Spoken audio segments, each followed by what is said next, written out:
Today's episode of the Meet the Brave podcast is powered by Northwest Pizza and Pasta, where if you think the pizza's good, try hands down the best wings in the valley. Nobody, and I mean nobody, does wings like NWP.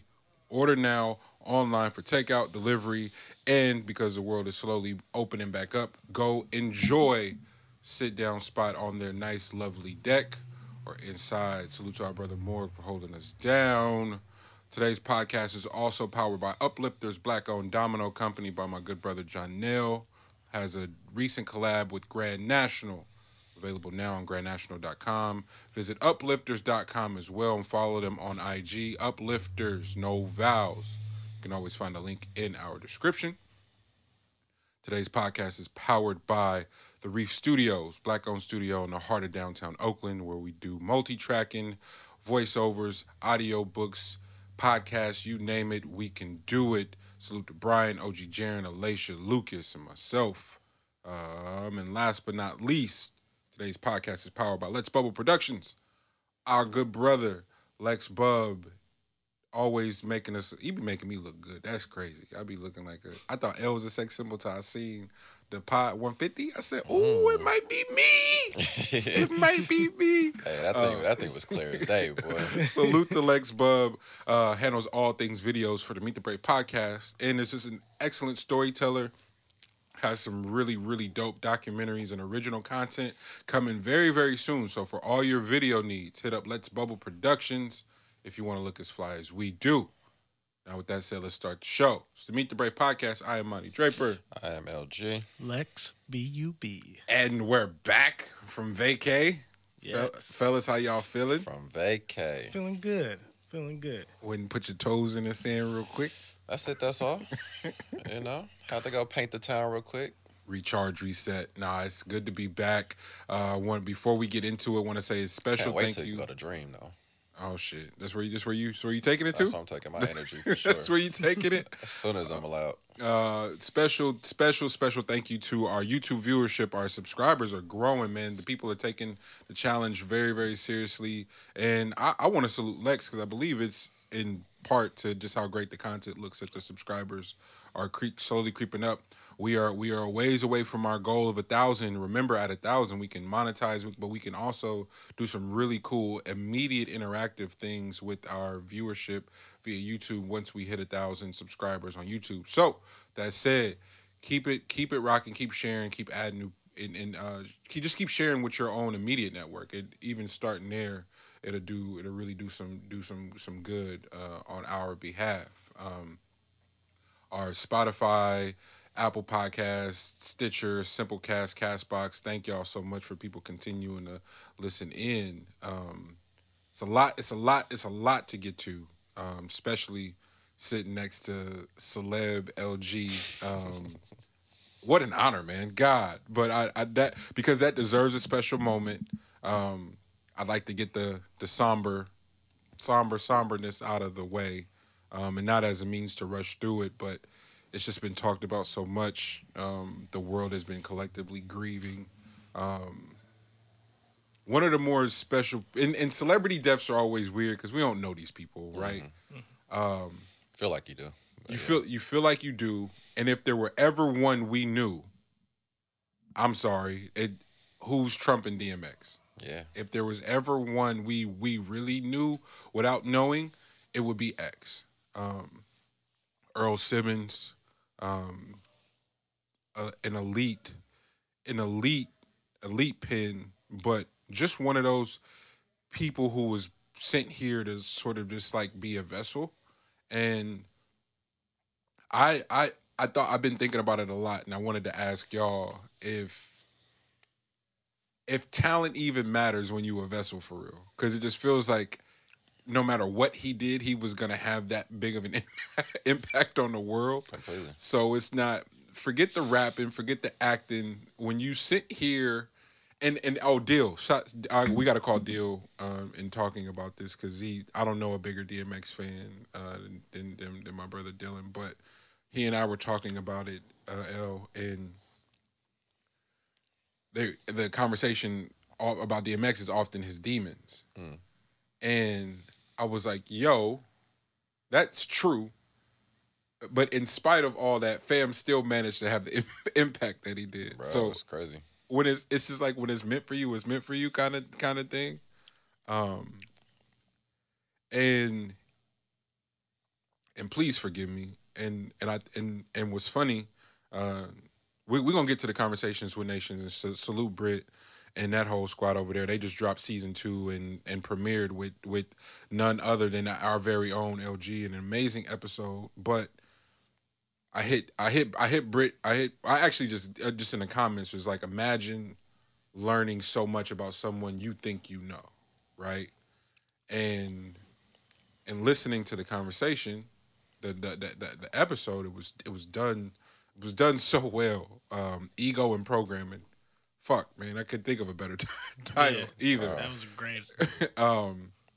But the conversation was just so rich. I actually had to run it back twice. But I thought about, in the conversation about X and his demons, I thought about that conversation, that episode of the pod, where it's niggas that work hard, salute to y'all. And it's niggas that's just immensely talented, salute to y'all. Then it's just motherfuckers that's just here to do things. Like to really, really have an impact on people. I don't care what it is. If it's a regular 9 to 5, if it's being outside fucking around, if it's potting, if it's hoop, you name it, no matter what that person does, it's just gonna just leave a lasting impression. And there's And it's not everybody, but there is also, with that, feels like it comes an exceptional amount of like just the most impossible hurdles that the average person that has no chance of surviving. Like, you take one hurdle and it will ruin most people, but you throw in 30 of them. Throw in, and we're talking about like life altering hurdles. DMX's blunt was laced when he was 14 years old with crack. Now he's an addict for the rest of his life. I don't know how many people could have survived that. Yeah. Just something as simple as having 14 to 50. Come on, and just having that taken away from you, like to no doing. But that's just the beginning of. That's not even the beginning of his troubles. His mother was beating him. Then sent to live with a boys' home, and this ain't the group homes and the foster homes y'all think of in modern day. This is the worst parts of New York in the late 70s. Early 80s, crack epidemic, crime is through the roof. Like I know everybody thinks we live in this godforsaken, dangerous world. Look at the numbers. It ain't even close. It ain't even close. Yeah, it's manufactured now. It was actually wild. It was actually some wild shit. So to get sent to live at a boys' home and to have to survive that and survive it, only to have your blunt laced, you like wait, what? And then to still reach the I don't know, bro. I guess you just had to be there. My little sister made the greatest point. She's like, I wasn't old enough to remember what the fuck DMX had going on for real, but she's like, I remember y'all reaction to him. And I told that story on the radio show. The last time I got in like trouble was ordering $150 worth of Get At Me Dog on the box. And the shout out to the box, man. Come on, man. That was a great time. Who don't remember the box? You could watch any video and the number popped up. It was enticing, but I had never been moved to actually call because I knew better. For one, you had to have a credit card. I knew better. But when Get At Me Dog came on for the first time, fam, I had never seen no shit like that. Never seen anything like it. And then he proceeds to just take shit on one from there and not look back. And we get 2 albums in a calendar year in 11 months. And like some people didn't know what songs were on which. no. album. It was the most confused. If you didn't have It's Dark and Hell is Hot or Blood Flesh of My Flesh, you were utterly confused about is slipping on this what. And it's like, nah, fam, you just had that was same year, right? Same year, bro. Same year. And what was sick was That's he came tough. out with "How's It Going Down" like right before the second album dropped. So it was like a week. And it went. Yeah. So then people were so confused because they was buying Flesh of My Flesh, thinking "How's It Going Down" is on that album. Yeah.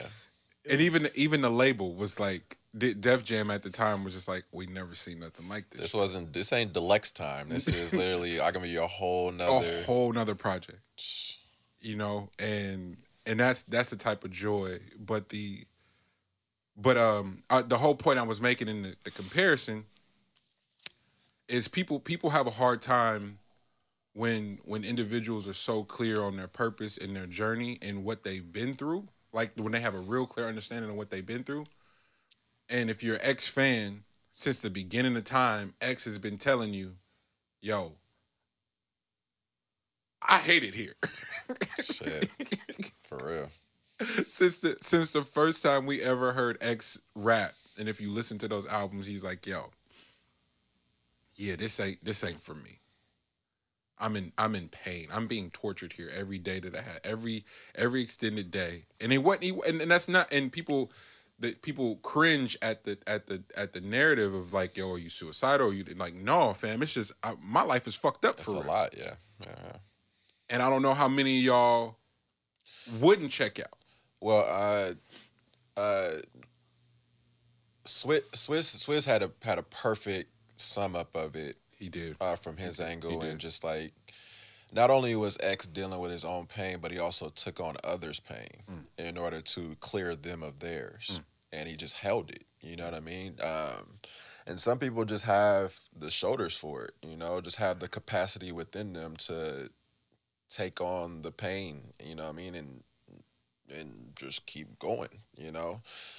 So what Mani's talking about was amazing, you know, just the summation of it. And as like selfish as everyone is and, you know, sad as everyone is, and when it comes to X, man, he couldn't be in a better spot. You know what I mean? Like the freedom.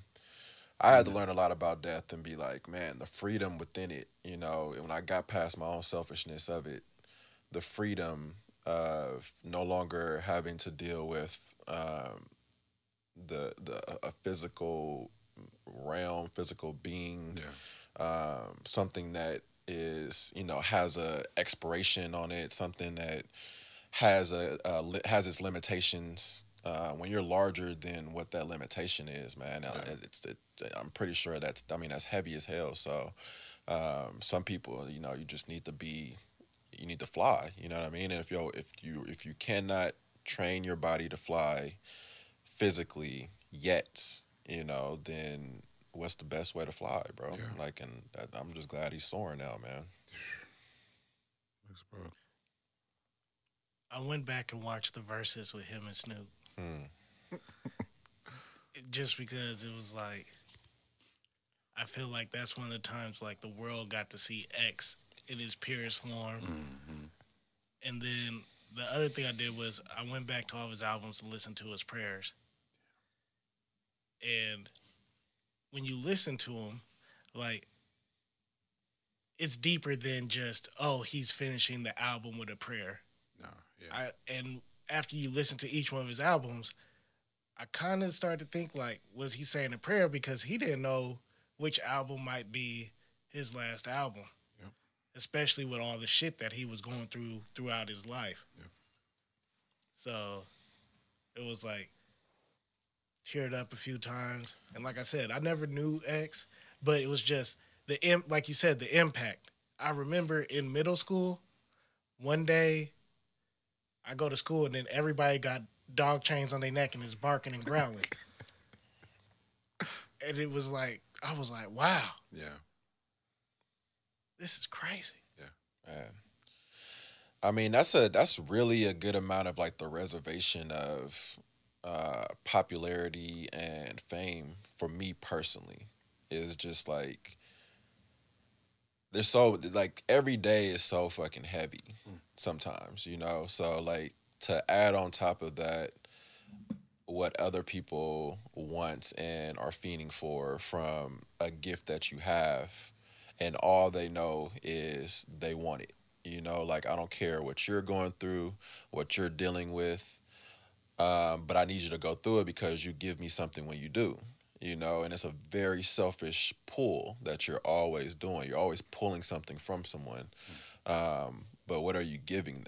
You know, and that's a very hard spot to be in. You know, so that's part of my reservation and part of like being out of the light a lot. You know what I mean? Like it's really, I know what my day to day is like. You know what I'm saying? So like it's a matter of like on top of that, you kind of have to disassociate yourself from it or not even have it in the first place. Like, because my thing is always, once you become aware, you can't backpedal out of it. You know what I mean? So you just gain more awareness. It's impossible for you, once you know something, for you to say, oh, I didn't see that, or I don't know that now. You know what I'm saying? So like it makes it pretty difficult. And I don't want to make it like super heavy like that, but I'm just saying like the amount of weight that actually is truly, um I commend people that make it to a high level, you know what I'm saying, and somehow find a way to disassociate yourself. You know, like some people that have the long careers. I finally watched. I finally stayed up to watch it. Coming to America. That's why you said you were falling asleep and shit. Bro, I could not get through like the first 20 minutes. I don't know why. It just kept happening. It was just the time that I kept watching it. Like I was watching it at the wrong time. But I finally got through it, and it was just like, fuck, man. We need to be appreciative of this guy, man. Come on. We need to be so appreciative of this guy because the way that he put that film together, it was a showcase of talent, of black talent. And it was also as if like he just took a step back and just admired all the talent that was there. He let everybody on that set live, and it was great to see. Like he had his moments where he tapped in or whatever to the character or whatever, but for the most part, it had to do with everybody else. Like I was so appreciative of seeing fucking Wesley Snipes be in his element. You know, like you forget how dope Wesley Snipes is. You know what I mean? So like this is a moment to just admire black folks being as free as possible in this moment. Like you just gotta admire that. So Dark Man X, man, we love you, bro. Yes, absolutely. I hate being this guy. The one that goes, now y'all want to show love. Like it's not conducive to any conversation. However, and you use the perfect analogy, G, and Eddie Murphy Coming to America 2, where this is only for black folks. Not fuck what white folks is talking about. This is only for black folks. What do we want for real? You want niggas to get on and then put everybody on? Or do you want fail-proof, perfect every time? Because we're celebrating X posthumously. We celebrated Nip posthumously. We're really, really good at celebrating folks when they're gone. But we're damn good at kicking excellence when it doesn't quote unquote perform to your expectations. And not offering any grace, not giving a damn about no context. G, you made the most brilliant point. This nigga just put niggas on. Okay. He's doing what you've been asking for, and he did it. And he wouldn't got the people that are factors already. He wouldn't got some people that you may not know of, and was like, "Here y'all go, do y'all thing." Did the same thing with the Dolomite film as well. Mm-hmm. I was gonna say, if you think about it, Eddie's been doing career. That his whole career. So I get it. You want to have, oh, you should have did this, my nigga. keep that. You can always have that. But there's a few people there's a few people that have had impacts in ways that are absolutely you can't even measure them. Yeah. And I would say Eddie is one of them. I'd say X is one of them. You know, there are a few people that have hit that gear that just you couldn't relate if you tried. In your wildest dreams, you couldn't fathom what it means to have a bunch of grown ass niggas walking around in two little leather suits. I'm sorry, you don't know what that feels like. Just saying. And so I love how cerebral we are in our critiques. I do. There's a part of that's absolutely fascinating to me. However, I would like us to pick a side.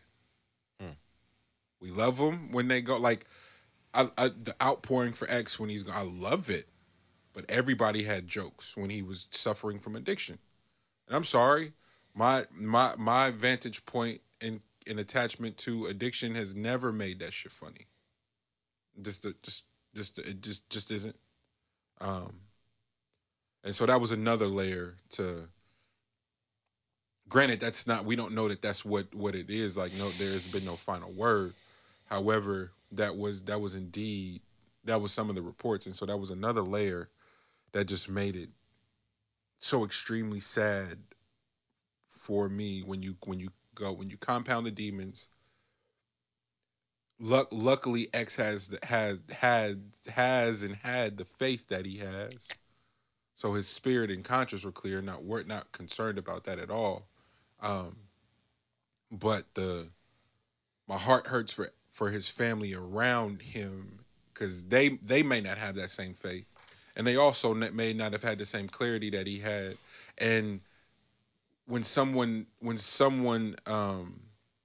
has an addiction, the loved ones go through something too that is usually harder for them to grasp if they aren't seeking the proper help and assistance in real time. And sometimes you don't even know, because how are you supposed to know what to do with someone else's addiction? It ain't yours. I had to hold on, let me, because I don't want to jump all over the place. Let me call Deal and let's immediately jump to L's episode with Britt and Conversations with Nations. That shit, man. Let's hit Deal.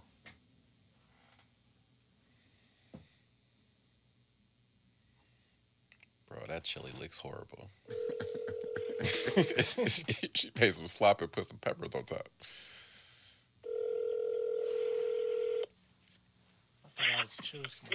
Yep. What up, man?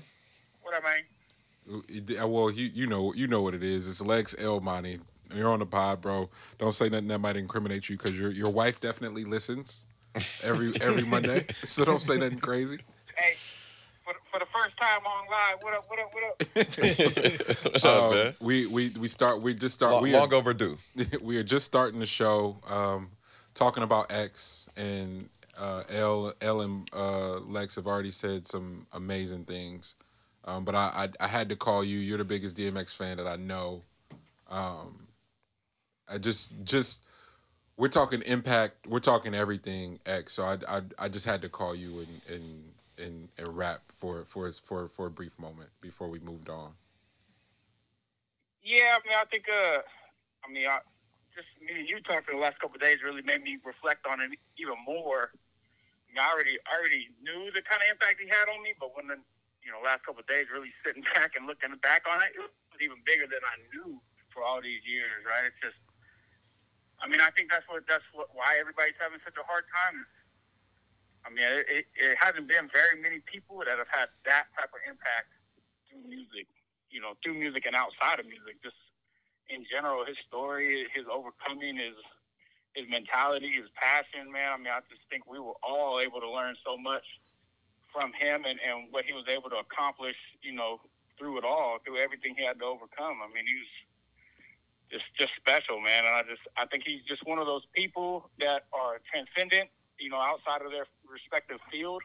Right? It doesn't matter what he would have ended up doing, he was going to touch lives no matter what. He just had that kind of personality, that kind of grit, that kind of strength that just, like I said, man, transcends more than just one genre, you know, of life. I mean, it was just all around. So, yeah, man. I mean, it's been real introspective with X lately. Like I said, man, just being even greater than I realized. You know what he taught me. You know, even my first experience listening to him and really. I mean, I was like 10 years old, right? So I just learned so much. I never had anything with that much passion at that point in my life, and I think that's kind of what I got from him, and then just more and more through the years. So just for laughs, you said it. Your first time listening to him, what was that? What was that experience? Can you paint that picture for the people? I'm sorry, you said it though. I wasn't even gonna ask you.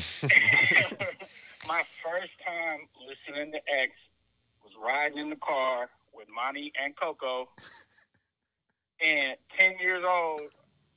Like I texted Coco the other day. I said it was not gospel music that day. It was, and then there was X all day long, and I always laugh because we had that day in the car listening to it all day, and I'm just like stuck all day long listening to this.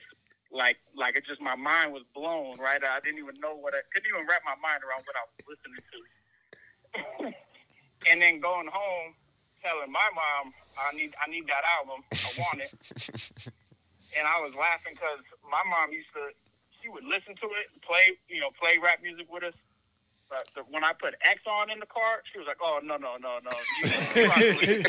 have to listen to that in your headphones."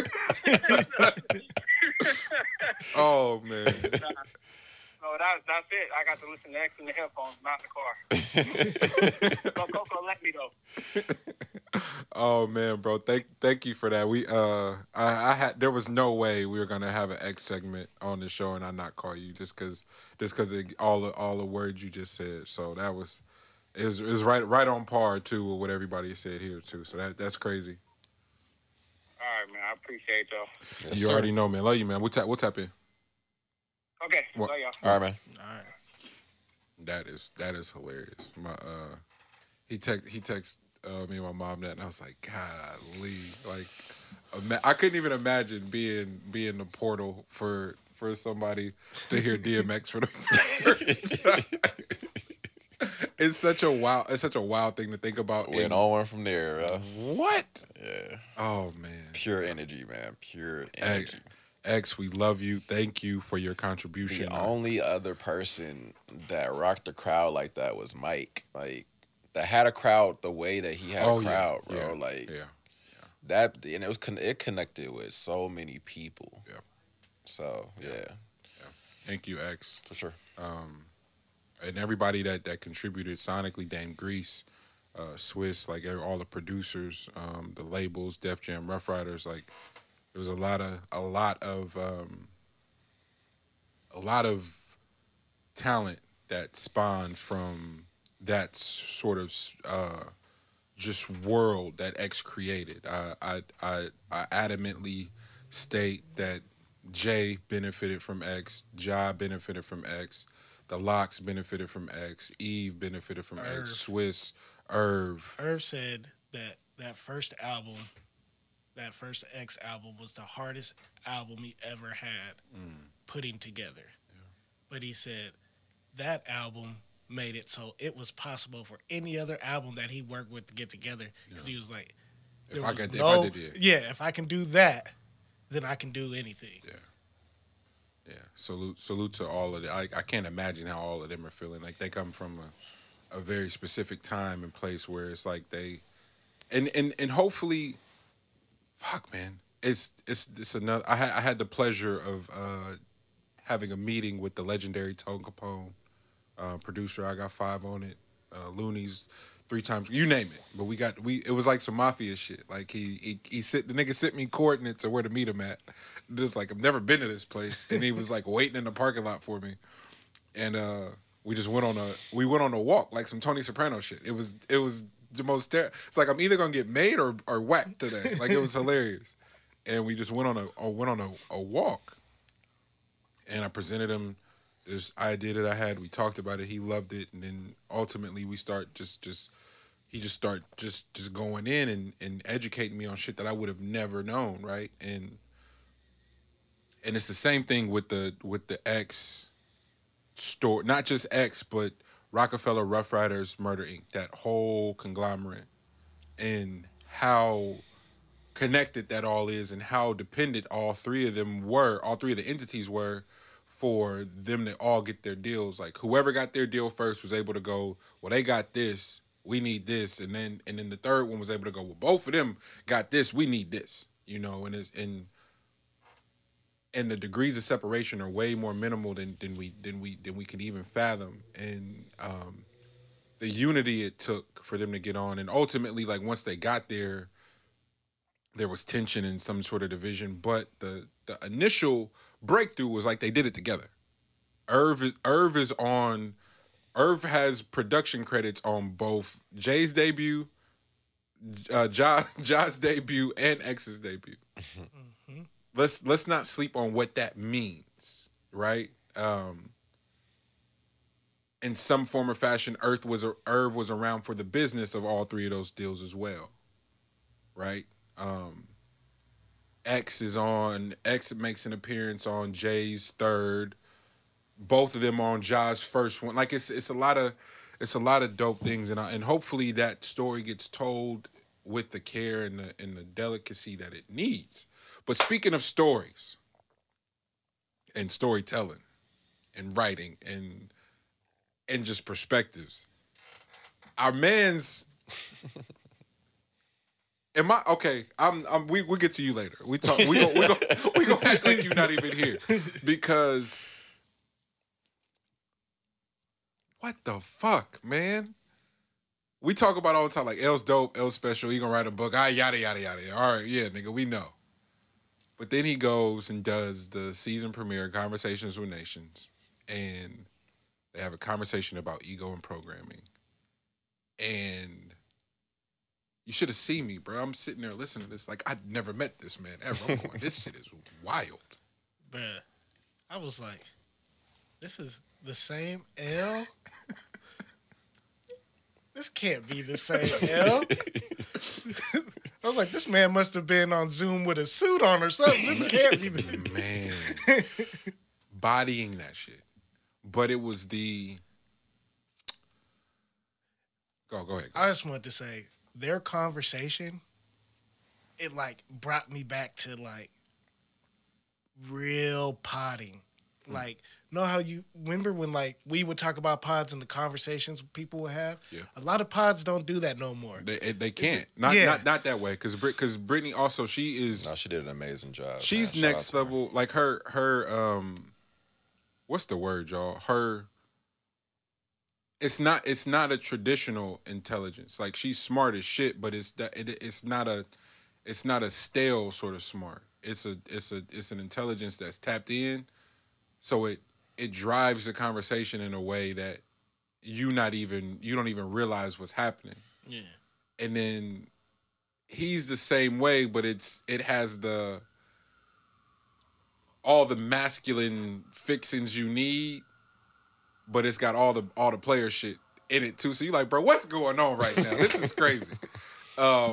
And I'm glad you said that, because it did remind me of like some of my favorite Combat Jack episodes. Exactly. Right? Like the Dame episode, the Bomani episode, where the orator isn't pressed to, because it's their show, ain't pressed to, I gotta ask, like, it was long moments where Brittany didn't say a fucking word. Mm-hmm. And I was impressed by how she picked her spots, but when she did, it would take the conversation on, and Elle would go, oh, and you like, bro, this is crazy. Yeah. And I don't know, man. If for any of our listeners who aren't tapped in already, hopefully most of you are already. It's an excellent podcast. Even season one was really, really dope. I went back. I went back and listened to season one. The sex episode, the part 1 and part 2, is kind of many. I told her they need a whole curriculum around that shit. For sure. All the episodes were great though, but L's in particular, because he's mentioned the book on several occasions, but as a means not to pry, I just kind of just like yo, my nigga's writing a book. I can't wait to wait till it's done. And after that episode, I probably got to press you now, just putting it out there, because for as a consumer, as a pure fan, and it's crazy. It's a crazy thing to say. Trust me, I know. So please just hear me out. The amount of lives that, not just the book, because you know how niggas is. Everybody ain't gonna read the book. Yeah. But the book turns into a book tour, turns into interviews and speaking and conversations, and you getting to go be visible and be in certain arenas, and then it's, bruh, information is information, but let's not get it twisted that people, but specifically black men, have a hard time taking it could be the answers to life. Mm-hmm. And depending on who's telling them, they gonna go, yeah, I'm good. I'm good. For sure. And I told, shout out Reed, I told Reed the same thing. Information coming from people that look like you, G, is fail-proof for the niggas who need it. Mm-hmm. Because they're always going to have this out of like, I don't really... who was it? The Wall Street Trapper was on Breakfast Club Friday. Yeah. An excellent episode. And that's all Bruh kept saying. He's like, yeah, nigga, I pull up in my hoodie like this just so niggas don't completely shut me off, because I was one of them niggas that, depending on what the person looked like, shut them off. And I'm sorry, as an educator and a person that's trying to reach somebody, we can't stop acting like the optics aren't a thing. Mm-hmm. The physical makeup of the person delivering the information isn't a thing. Just so happens, this nigga happens to have it all in one. So we would be absolute fools to go against that in any regard. And so it just I kept thinking all week about the amount of lives that could be altered and shaped. Not could be, that will be, once his vision is complete. Because I don't even know if it's just a book or what it is, G. But I had to come in here and tell you that, bro. Like, thank you.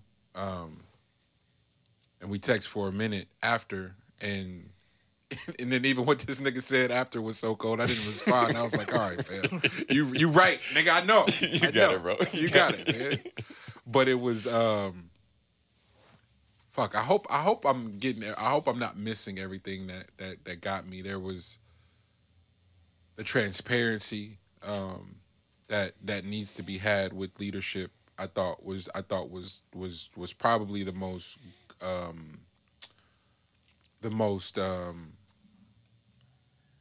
riveting part of the entire conversation, in and around drug use, in and around mental illness, grief. Those are all very, very, very rich components of the conversation.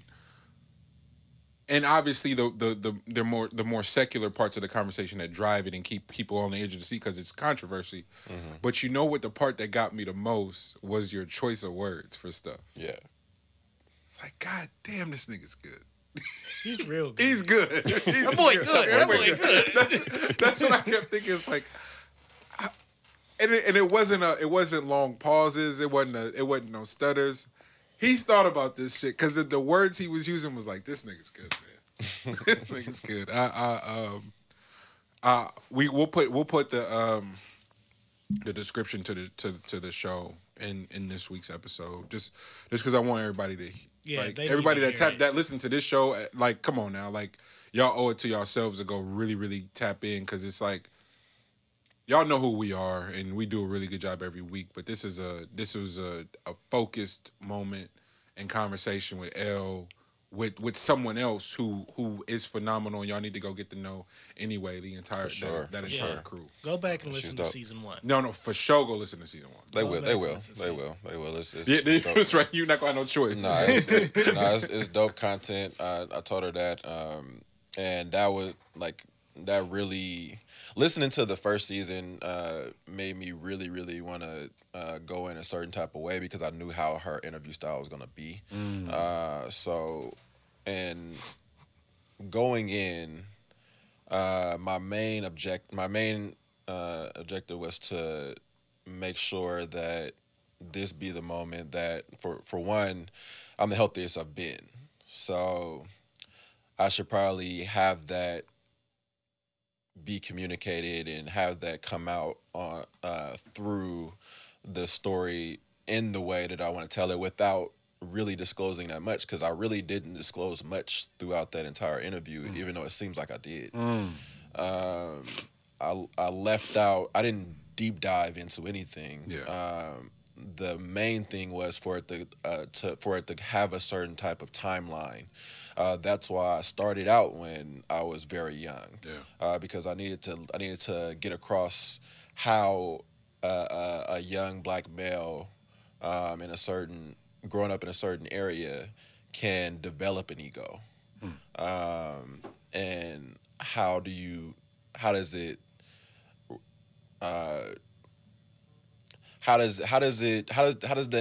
head of the ego come out from time to time? Like, how does it peek out? In what ways does it show itself? What type of road do you end up going on? How many situations did it put you in? And then from there, just going on just like the differences, because I say it all the time. So I'm from the East. But I always have it in my mind that, like, I grew up in a certain household that had 2 other siblings in that household. And I only went to school in East Oakland for elementary.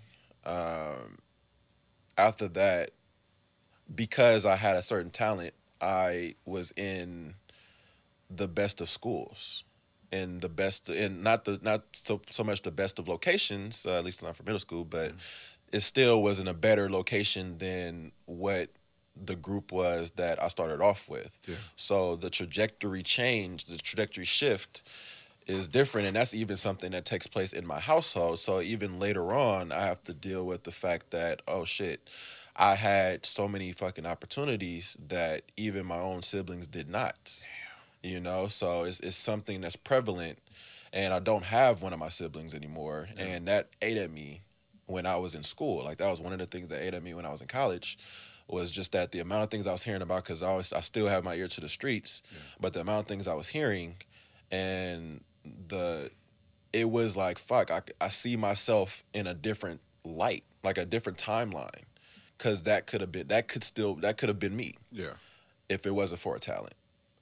So it fucked me up being in school to not be still overseeing a household from afar. So that's why I left Gonzaga. Like, I had a fucking conversation with the coach, Mark Few, and I was like, I gotta get back. And he told me this is the first time I realized that he was a real one. He looked me in my eyes and said, "What are you gonna do? What do you think that you can do? What do you think that you can do that is better than what you're doing for your family right now?" And me being young and ego-driven, and thinking that I had more control than I did, I said, I'll figure it out when I get there, and I'm going to do it. And it was the realest, most immature moment I've had, and it's just shit that, but I'm not going to get too deep into all that stuff, but it's just like shout out to Brittany for the amazing conversation. We went on for way longer after that. Like, that thing is like, we probably talked for like fucking almost fucking 3.5 hours or so, but and the shit that was after the fact, it was probably crazier than what was actually on the actual recording. So like, there's a lot of information, but she's dope, and that was a great conversation. So shout out to her for the opportunity to coming up with the topic, and then thinking of me in that space. Yeah. And then after that, it was just me being as honest as possible. I told her before we got on that, hey, I'm going to take this one on one. And the way that her style is that she doesn't always disclose like who it is. They're going to change it up for the second season, of course, but doesn't always disclose who the individual is so that the conversations can stay anonymous, so they can be more open with talking. Yeah. But me not being an outside anyway, and not thinking, not tripping off of what people think. Yeah. I was like, I'm going to go on one, and you can disclose everything about me in particular, because I'm not hiding from it. You know what I mean? So that's how that conversation was able to reach the heights that it was reaching. Was just that there was no holds barred, and I was willing to share more than even what the topic was. So that shit was dope. So Did you have stuff from it? We covered a lot of it. I just want people to go listen to it. Yeah. And check out that podcast. Yeah. They I appreciate y'all for listening to it too. It was once we found out you were gonna be on there, it was already hype, but they had already tapped in because of you, and I went back and was listening to the show, and so once I found out you were gonna be on there, I was like, damn, this could be interesting, especially depending on whatever the topic was. And then you see this ego and programming, you're like, oh shit, where is this about to go? And you get it. You're not even it doesn't take long at all. Mm-mm. And it's like, oh shit, here we go. Excuse me. It didn't take long at all to get into it, but the other part as well was how Brittany was retroactively covering your status, high school, college, and I thought she shaped it perfectly.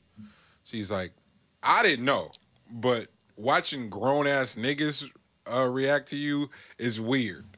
And so when she said it, I was like, okay, I'm not crazy.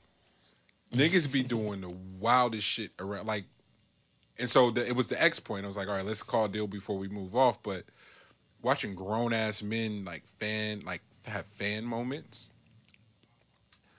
is hilarious. However, I'm not letting this thing get off this easy. He thought I forgot. We're in LA. Bro, I for sure thought we was about. So we took a week off. All disclosure, niggas went to LA, fucked around. It was awesome. Had a great time. Good time. Still recovering, actually. Yeah. Lex, our first night there, they get there earlier than me.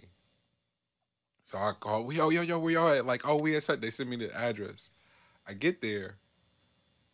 He's cooked. Cooked. And that's the whole quarantine got niggas out of shape, but it was too early for him to be done. Like, the rest of them niggas, cool. But him, he's cooked. L and Davey and Poe are having a conversation.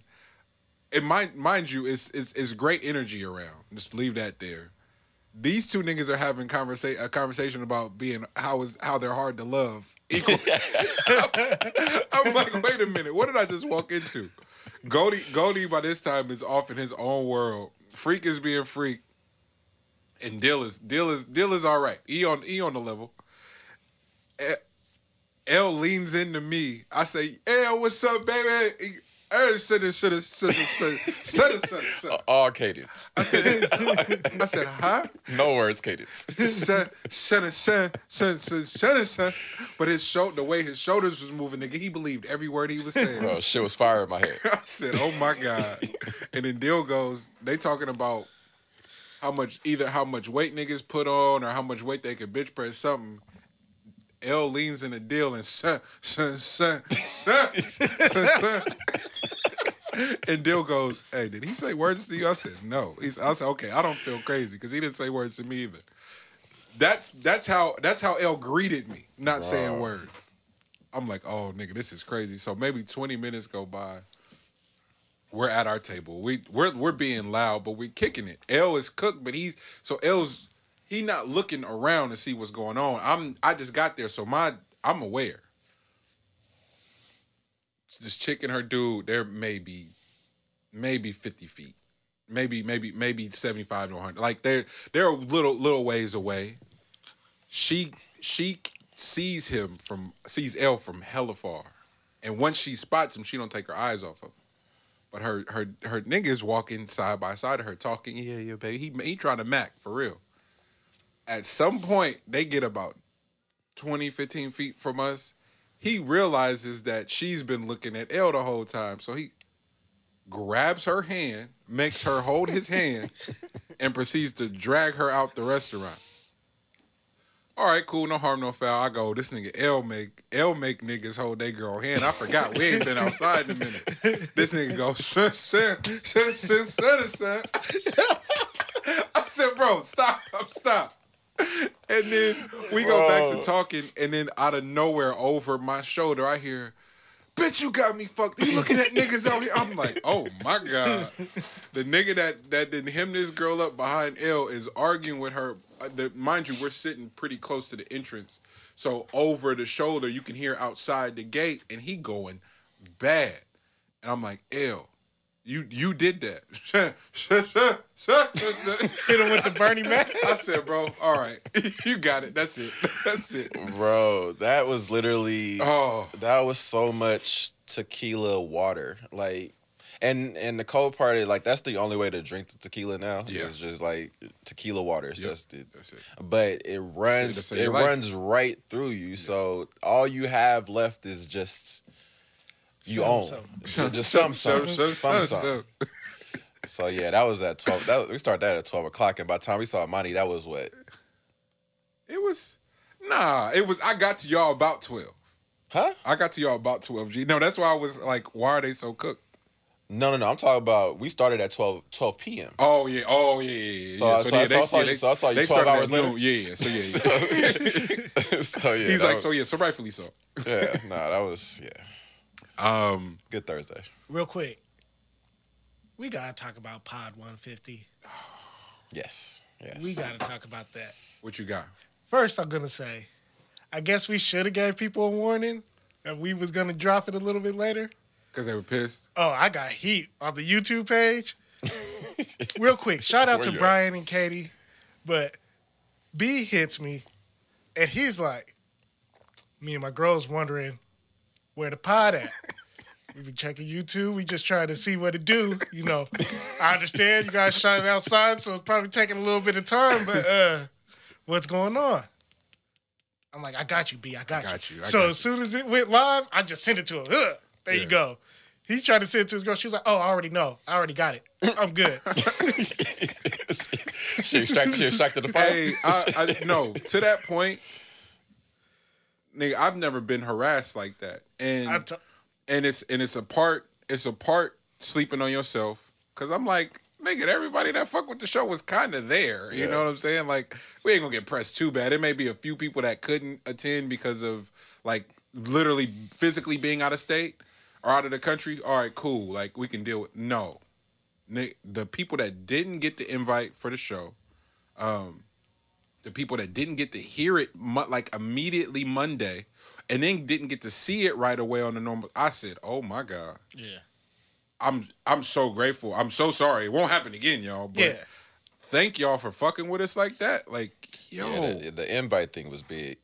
So, yeah, that was unfortunate, though, because we put it on the pod. Okay, so but I feel like people didn't really, like, take advantage. Like, the people that took advantage of that they obviously was there. Yeah. But, like, I don't know if people didn't pick up on that part of it, or they didn't get, or they might have zoned out at that point or whatever. But I don't know. Like, the amount of people that thought that we would just tell them, tell them directly. You know what I mean? But, like, and that was the thinking behind doing it that way too. It was like, yo, I don't want to. We're taking this entrepreneurial class, and I'm getting my ass kicked because I thought, nigga, I would get the cheat code and I make $1 million the next day. That's not how this works. It's it's a behavioral science class. So I'm having to rewire everything that I know. I'm having to analyze and admit faults, nigga. Like, I'm having to really do inventory for real. So it's kicking my ass in the best of ways. Salute Court, Nana, and all everybody at Hope. And I said this on the show. It's like the feedback circle is important, but you can't really have a feedback circle that extends outside of the people who are tapped in with what the fuck you got going on, because then it gets convoluted and it gets contaminated with, it gets cross-contaminated with information from people who ain't really tapped in for real.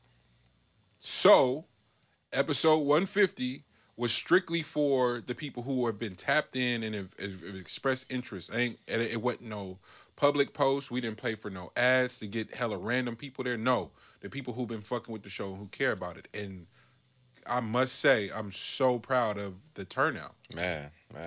So proud of the turnout. So grateful. And then the whole engagement. Man, what?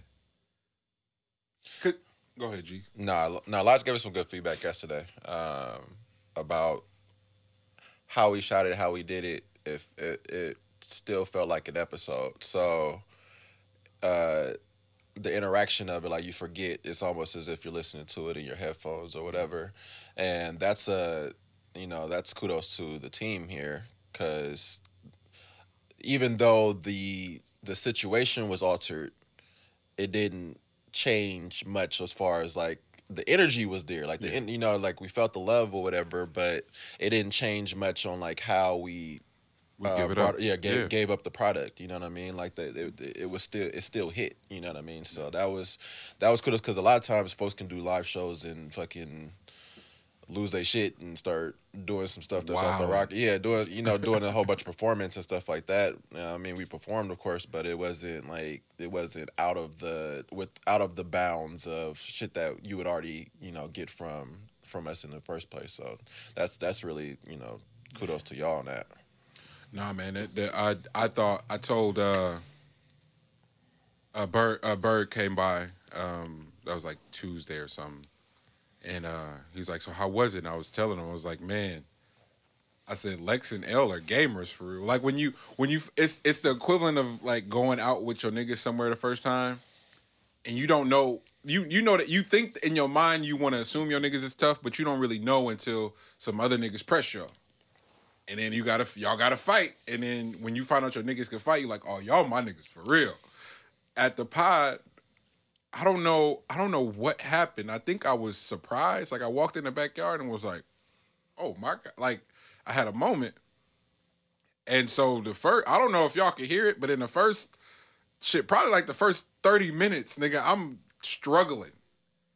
And y'all, like, you niggas are gamers for real. This nigga just took it on one. And then, I don't know what's wrong with you, son. We gotta have a talk. Because people got there, and Lex was like... Lex is in this element, bro. Oh, I'm going to be sicko man today. I'm like, oh, gosh. And I'm sitting there, and I'm going, these niggas are crazy, but this is the most hilarious shit ever. So I would be remiss if I didn't shout y'all out on the show and just say thank you, because it was a true team effort in that way, where it was like, yo, like, nigga, I'm overwhelmed for real. And then the lights came on, and y'all got busy. And I was like, oh, damn, thank God. Like, I can find my footing at some point. I'll figure it out. But it shit felt good though. It felt really, really good to have our concept be something that can travel, right? It's the equivalent of playing in a new city that first night, and you like, all right, nigga, y'all tight in Oakland. Are you gonna be tight in Chicago? Right. You know.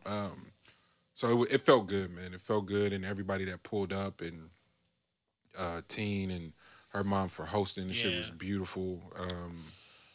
Freak with the merch, Special with the merch, and the narrating and the questions. Special did a hell of a job. Thank you, Special, so much.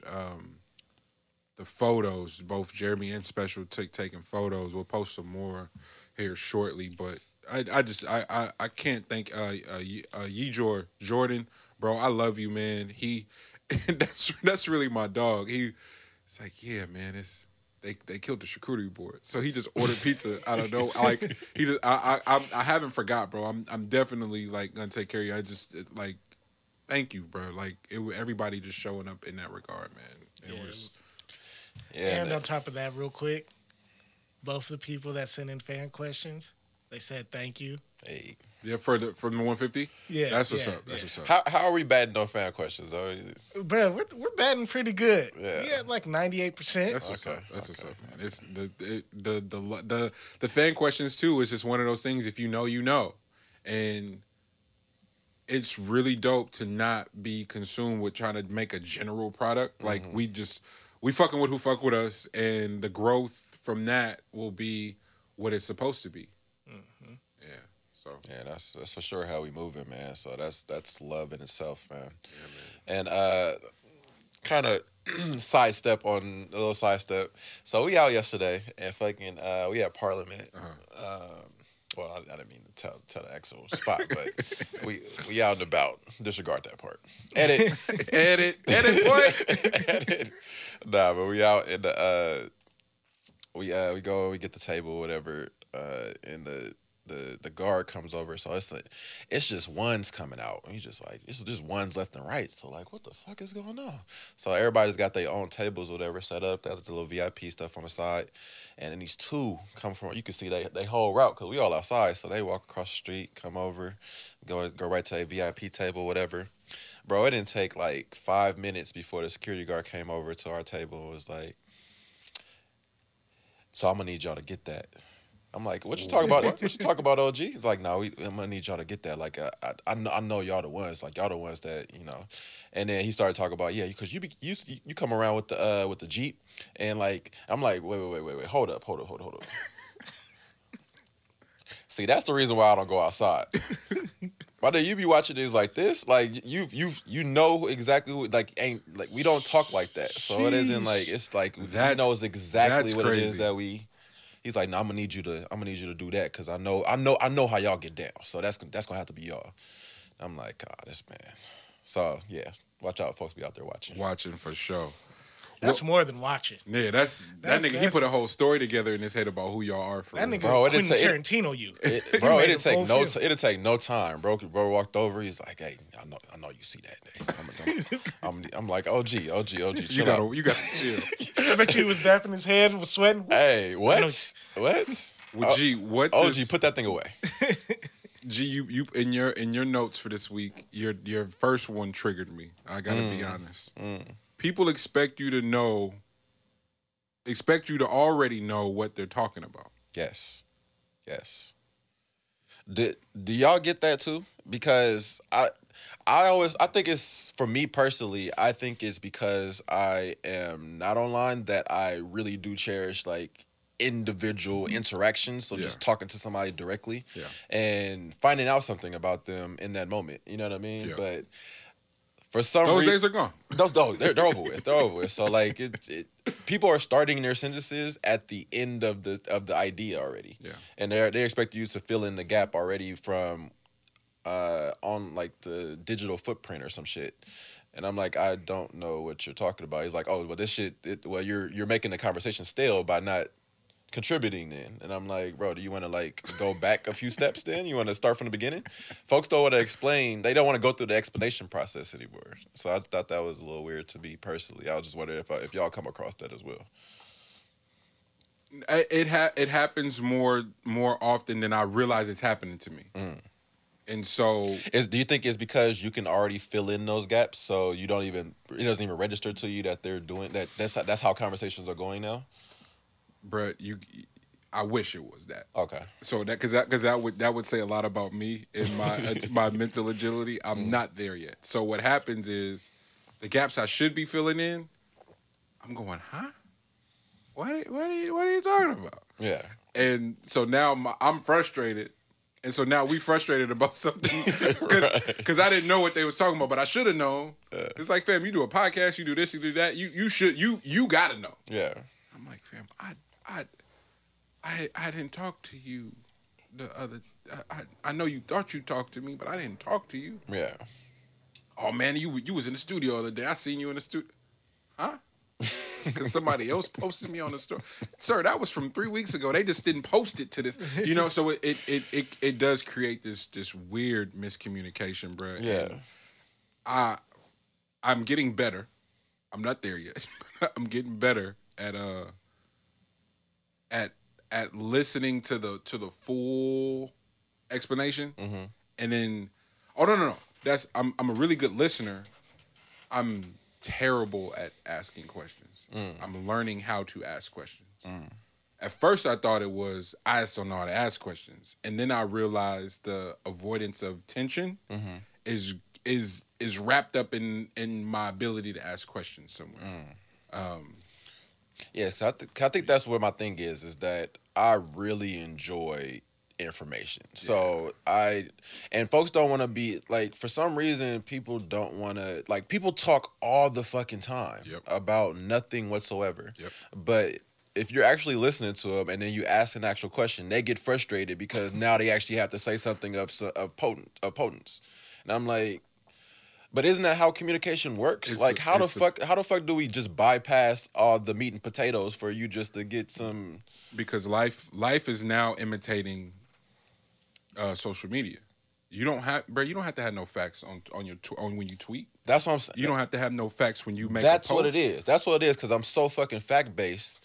So I'm actually asking for stats, and motherfuckers is like, don't worry about that part. You know, if you know, you know. Or they'll say they said, and I'm like, and that's back to the nigga. Who is they, bro? You got to have information with it. And so, a part of it for me, I know niggas is capping, and I'm like, I'm just gonna leave it alone. And so the is hella frustrating because I'm like, bro, stop just walking around saying shit for real.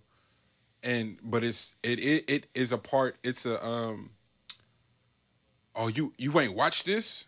You ain't seen this yet? Oh, man, why you ain't seen this shit? You ain't vaccinated yet? Fam, y'all, hey, can we just have a conversation?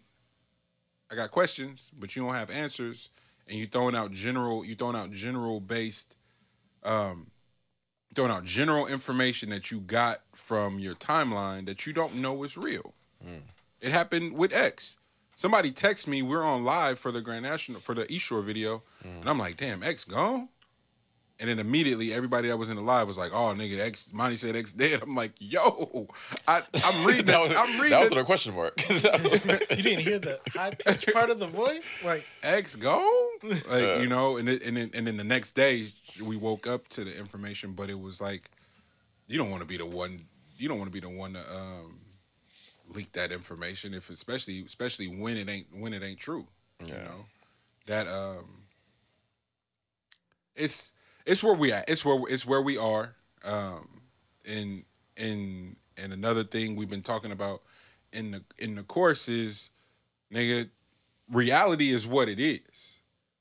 Like, don't try to make it be what you want it to be so you can maneuver. It's like, nah, to your point, see what it is and act accordingly and adapt, but don't try to make it fit what you want it to be because you like, this is weird. It's like, nah, if it's actually weird outside, it's actually weird outside. Figure out how to maneuver through the weirdness. And that's what the emotional agility is for. It's like not being consumed by everything, not being wrapped up in hella shit. Like, cause it don't none of it really matter for real. Like the X shit is case in point.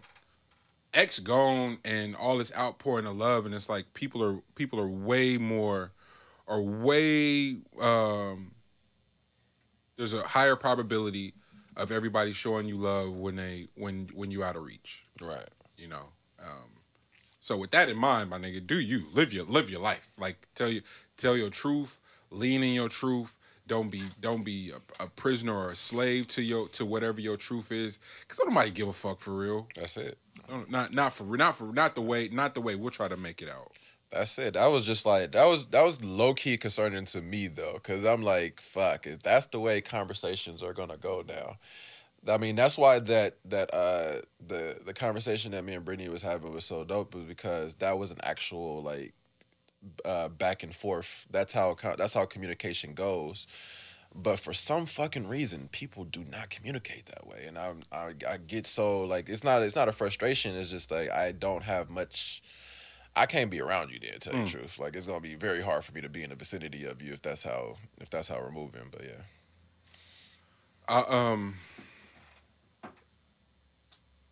Oftentimes stories come across a ticker that move you. And it's, you know, it may not be national, and it may not be on everybody else's radar, but you can relate.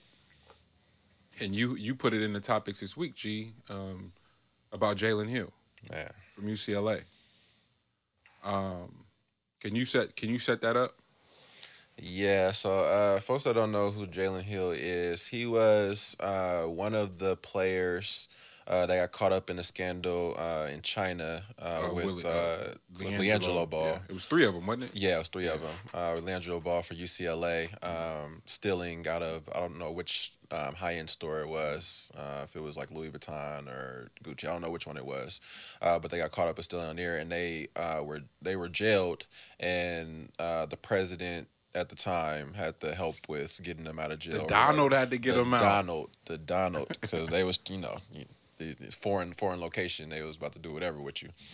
And then it was a big conspiracy or whatever, and LiAngelo is no longer there. And Jalen left the team earlier this season and hadn't been with the team throughout the entire run that they made. They made it to the Final Four. Made it to the Final Four. Lost to GU at the buzzer. And he's 6'10", so you know he's a player. Yeah, he can go. He's a player. But after that loss, gave us some time as well, and then released a statement and said that he was retiring from the game of basketball for personal reasons. Yeah. Not going into all that, but I just want to say I'm proud of him. Commend you for.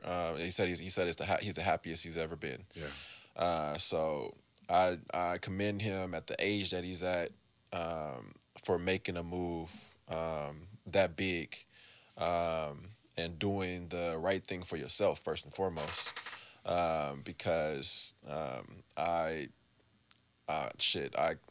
connect with that, man. That story makes a lot of fucking sense to me, because once you hit college basketball, it's a business, man. It's a business earlier than that.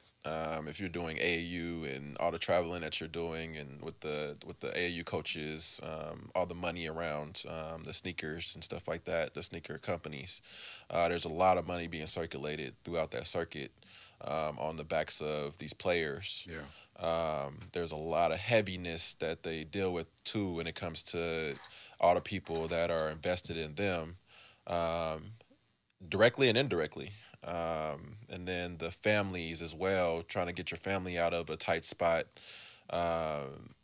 you know, being the first to do whatever it is, be the first to make $1 million, you know, and show other people the way, and you know, carry everyone else along with you, you know. So it's just like it's a shit ton of weight that comes with it that can really start to deteriorate your mental health. Yeah. So shout out to him for making that move, man. Yeah. That's a big one. It's bigger than a lot of people know, because really, as fans of the sport, people that don't know what these players go through on a day in and day out basis, that just have comments because, you know, betting is so large now and people have all these fantasy teams. You don't think of these people as human beings, and this was like the most human element of it, you know, this decision that was made. So shout out to him for, you know, coming to grips on that and making the best move for himself. Absolutely. You know, I often think about the pressure that I put on myself to play sports, and I'm not 6'10", all right? Yeah. Like maybe the stature of a tight end or a linebacker or a D lineman or something, but I couldn't imagine what walking around being 6'10", the amount of pressure you put on yourself to go play sports, because everybody telling you what you need to do, boy. Like it's just a thing that people do. And so what that kid probably loves something so far from basketball you couldn't even, it'll make you laugh what his true passion is, or what really drives him, or what really inspires him, because it may not even be nothing artsy fartsy or none of that shit. He might want to be a engineer, so he might have a completely different interest that don't have shit to do with sports, right? And No one takes the time to ask that, especially when you like something about having a typical a type of stature when you're black. My nigga, don't hit that 6'5" and up range though, because all you gonna get your whole life is you should do this. You would have been this. You should, fam, and usually it's from some short, fat dude that didn't do nothing ever. So Jalen, to L's point, extremely proud of you, and excited to see what your future hold, how bright your future is, and what it is you may end up doing. I was reading a story last night, G, and was telling teens like, I don't fuck with none of these old niggas. Like I had a single mom that took me to practice, and and it never failed, no matter what age group I was in. One of the assistants or somebody be like, oh, we believe in your son. He gonna do this, and ultimately, them niggas were just trying to fuck my mom. Like let's call it what it was. Like no, right. I'm not mistaken by that. I was like, the first few times it happens, you like, oh nigga, I'm going to the league. Like they believe in me, and then you go, wait a minute, why they keep saying the same thing? This ain't cool, you know? And it's just like, oh man, everybody's preying on everybody at that level, especially if they see any room to gain an inch in any capacity.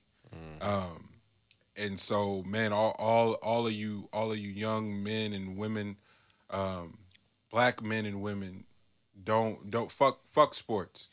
Like if you love it, by all means, there's all kind of opportunities, and there's really, really great people there to help you develop your skills and get better if that's what you choose to do. But you're to go to college, to have great careers, to do things that you're passionate about. It ain't just written on sports like at all. Completely. And then also like another side of that too is I hear a lot, especially because, you know, I know a good amount of educators and stuff like that. But even growing up, you know, a lot of things that drive you have to do with people telling you what you can't do. Yeah.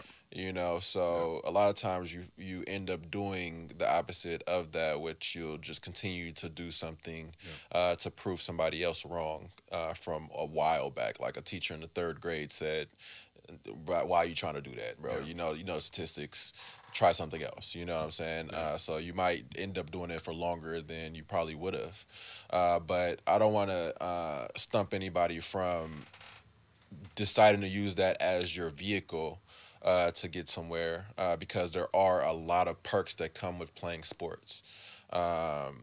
Being able to be in a team element, being able to travel. This might be the first time you get outside of your block. Do that shit. You know what I mean? Take advantage of that. I do want to talk to, you know, all of the aspiring NBA, NFL, MLB, you know, soccer. I don't know what it is that you want to do. Tennis. I don't care what it is. Any level of sports. I do want to talk to y'all and say, do that shit. Go for it. But don't make it your end all be all. Don't put all your eggs into that one basket. I would say go all the way out, but my bad. You can put all your eggs in that basket. What I want you to do is I want you to have a hobby, a few hobbies. I want you to do things that make you happy outside of just playing the sport. That's big. Get to know yourself outside of what that sport actually is. You know, do you have an identity outside of that? Do not have that be your identity. And then I think you'll be a lot happier in the long run, regardless of which way that turns out. You know, I think that's the big thing, is just that you need to have something outside of that sport.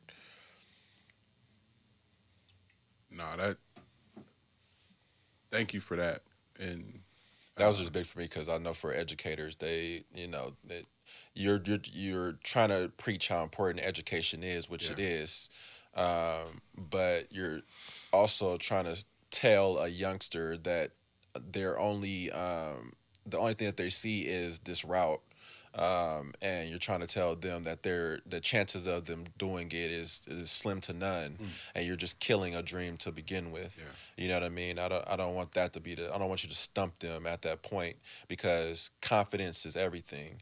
And if they can't get that, if they're not getting that from inside the household, and then they got to go to school, and then you got to tell them, you know what I mean? And then they go out to the streets and fucking cops is beating them down, you know, or whatever it is beating them down, then where do you think they're going to get that energy from? And they're going to end up clicking together, and that's how, you know, you end up in these bad circles, because y'all are the outcasts. Y'all come together, and you end up doing some things that you probably wouldn't have done if somebody would have just said, go for it. But at the same time, let's do this on the side, because it allows you to have the duality and differences about yourself. You know what I mean? Like, get to know yourself within it, so this isn't your identity. I just don't want sport to be your identity. Have y'all watched the Last Chance U? No, I haven't seen it, but I heard about it. Yeah. This is the first time anybody that's a fan of the Last Chance U series on Netflix. They usually they do it through the lens of JUCO sports, and they've done football the first 4 seasons, I believe. So this is the first basketball one? This year That's is the dope. first basketball one, and it was already trending. It's a great series already. Mm-hmm. The last season they did Laney. Yeah. Football, and a great story. The most heartbreaking shit you'll see. Some of these kids living in a car. Mm-hmm. Oh my God. So now I'm like, all right, how could it get better? The trailer comes out for this season and it's Hoop. I'm like, oh, you got me already. I'm here for it. And Hoop I mean, obviously because the affinity for Hoop, but Hoop has this. It's a 53-man roster in football. Hoop, you might carry 12 if it's college. You probably carry 15 because you got some red shirts or what have you. All right, cool. 15, 16, depending on what the setup is. But you probably got about 12. I think they carried 15 in this show. So because there's only 15 guys, you get to get up close and personal with more of the individual stories. So I think they didn't do the whole starting 5. They did like 4 of the starting 5, and then one of the 6 men, where they really, really got into their shit. And you like, and then they do a deep dive on all of the coaching staff, which they carry 3 coaches. Oh man. Oh man. It was going in, huh? Gee, I mean, it's a kid who's a bounce back as a 5-star, Joe, who has the most heartbreaking story. And if you not really tapped in, you'll just dismiss fam as he crazy, he's a head case, he's this, he's that. But let's listen to what he's saying when he's telling his story. How did he end up that way? Another kid that's a bounce back after walking on and earning his scholarship. The new coach came in and wouldn't give the kid the scholarship. So he bounced back to JUCO. Damn. Another kid who was player of the year in LA County, G, but didn't have grades. Player of the year in LA County and didn't have grades. Could have went anywhere. And so it was triggering the whole time. The whole fucking time. And I'm like, damn. And then you get to the coaching staff. And I've never been more proud of a sport that I love, sport that I played, and seeing 3 black men doing the best that they can with limited resources to save some lives through the lens of Hoop. I know we said fuck sports, all that. Yeah, all right, cool. But now that we in there, now we got to save some lives because we here. And 2 of the coaches ain't getting paid because he couldn't come on full time. The other coach, his wife, the head coach, his wife has been carrying him for the last few years until the college was able to make him full time. And he's paying out of pocket for dinner. Some of the kids don't have this. He doing. I'm like, yo, get your stories off, y'all. Like it's just beautiful. But again, it offers another lens, and I hope that people are paying attention into the disparity, especially when the cornerstone is black and brown folks. You can turn pro. You can turn pro as early as 14 in other countries, and begin to earn a living. And they don't do the whole. They don't play with you about the school shit. They don't pretend, oh, you got to go to college. You got to do. They don't do that whole goofy shit. Here we are, the leaders of the free world, quote unquote, and we don't even have a professional league for people who identify as early as 14, 15 that you're a professional athlete and stop playing. Because then the classrooms aren't as full. Granted, it's only a few. It only take a few kids out of the class, but it'll make the classrooms smaller and more manageable. Because you don't have kids in here pretending, like just going through like, yo, fam, I gotta get a 2.0 so I can hoop. Like, all right, like I'm gonna just show up and do what I need to do, fam. The teachers need as many resources as they can. They need to be. I said all that to say, it's easy to fixate on how fucked up the stories are for the students. Educators, dog, the people doing the work, the people on the front line are getting fucked. So it's like, oh, the teachers don't care. Nigga, I wouldn't care.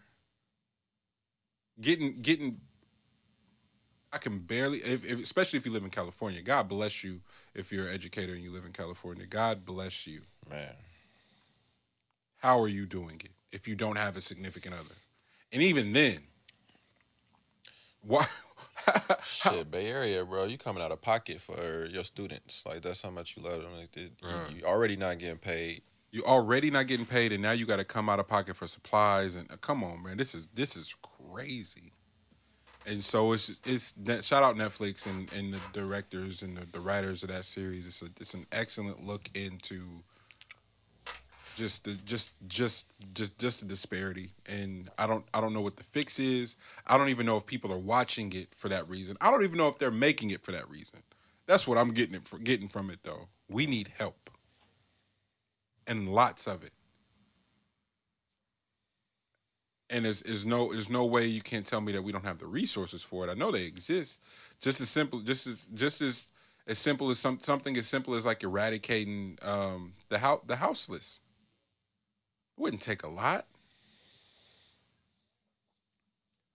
Not more than we're able to print, because we just printed however many billions to hand niggas a stimmy. So I know we got it to print to eradicate homelessness. That's a tangent. Staying in sports. They said they ain't got it, man, because they not gonna see the return. I know who do got it. Your man Hubert Davis. What's wrong with people? Why people just don't be quiet? Did y'all watch that shit? Hey, that was the first time Hubert had a platform. He was gonna get his shit off. He just was he nervous? Hey, you gave him a mic, bro. I gotta get this off. Hubert Davis, congrats on becoming the first black head coach of North Carolina basketball. You got it. That's a big. I was so excited, and I'm about to roast him, but it's a big deal. Like, it's congrats, my nigga. Like, that's awesome. I was so happy for him because there isn't somebody more deserving. He sat on that staff. He sat on that staff for years, just waiting his turn. He was an anchor at ESPN. He's paid his dues, and he's an alum. My nigga, you deserve it. Yeah, he's the fourth African American in all North Carolina sports. Jeez. University of North Carolina, first black head coach. A man gets to his press conference, and I don't know what happened. Hey, I don't know what happened. Hey, you find out a lot about a person when they have a mic in front of them, and somebody's asking something directly to him, like asking something about him directly to him. Did they ask him a question? That was I felt like that was unprompted, or was that a question? Was he answering the question? No, he went off on a tangent because he was feeling the heat about the whole first black coach thing. Like he just felt the need to, because he tried to. The thing was that he wasn't savvy enough to play that correctly, because he was trying to get ahead of the headlines, because he knew that once people found out that he had a white wife, that they was about to come for him. He just didn't have a cool way to say it. That nigga's name is Hubert Davis. I know he got a white wife. I'm sorry. He got a white wife for sure. You know, I think it was one of those things where it's one of those folks that want to be on the in crowd so bad for so long, and it just didn't receive it, and got there, and I feel like he did that for Black Twitter. Wait, you felt like he did it for the pressure of like I felt like he was trying to get ahead of Black Twitter. You're not gonna win that battle, bro. Okay, hold that, G. So let's say exactly what happened. He's at a press conference. He's excited. He's being announced as the first black head coach in University of North Carolina history, and he just starts going on this fucking, I don't know, what do you call it? Jeez, what is he doing? I don't know. Soliloquy? I don't know. Soliloquy is crazy. So he goes, I don't know what he was doing. I'm aware of the statistics of African Americans. That's where he lost me at. As soon as I started that African American shit, I was off of it. African American history in North Carolina sports. I'm the fourth, and I'm okay. You're all right, man. He's like, I'm proud of that. I'm proud. I am proud of that. But you know what I'm also proud of? No. But he said, but I'm also really proud. Got it. Really, of my white wife. That's how he said it? What? Hold on. That was his transition into that. Didn't nobody ask that question, bro?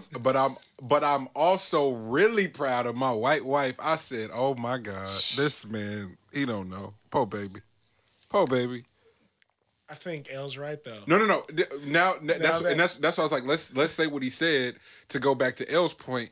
He was trying to. You right. You absolutely right, bro. Trying to get ahead of that, man. He knew there was a thunderstorm coming. And imagine when the announcement happened, how often he was probably checking Twitter, waiting for somebody to say something. So and he's been with his wife for a while, so like it's like you know these like these interracial situations, you know what you're dealing with. Yeah. But I think a lot of times they tread so lightly around each other that they never have that conversation.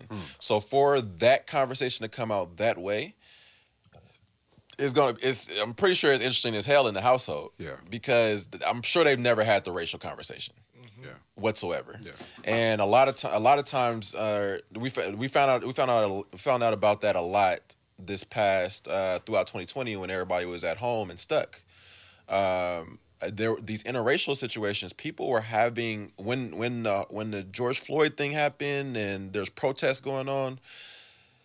These interracial situations was the way that they were trying to ride for each other. Remember the photo of the guy with the shirt, proud.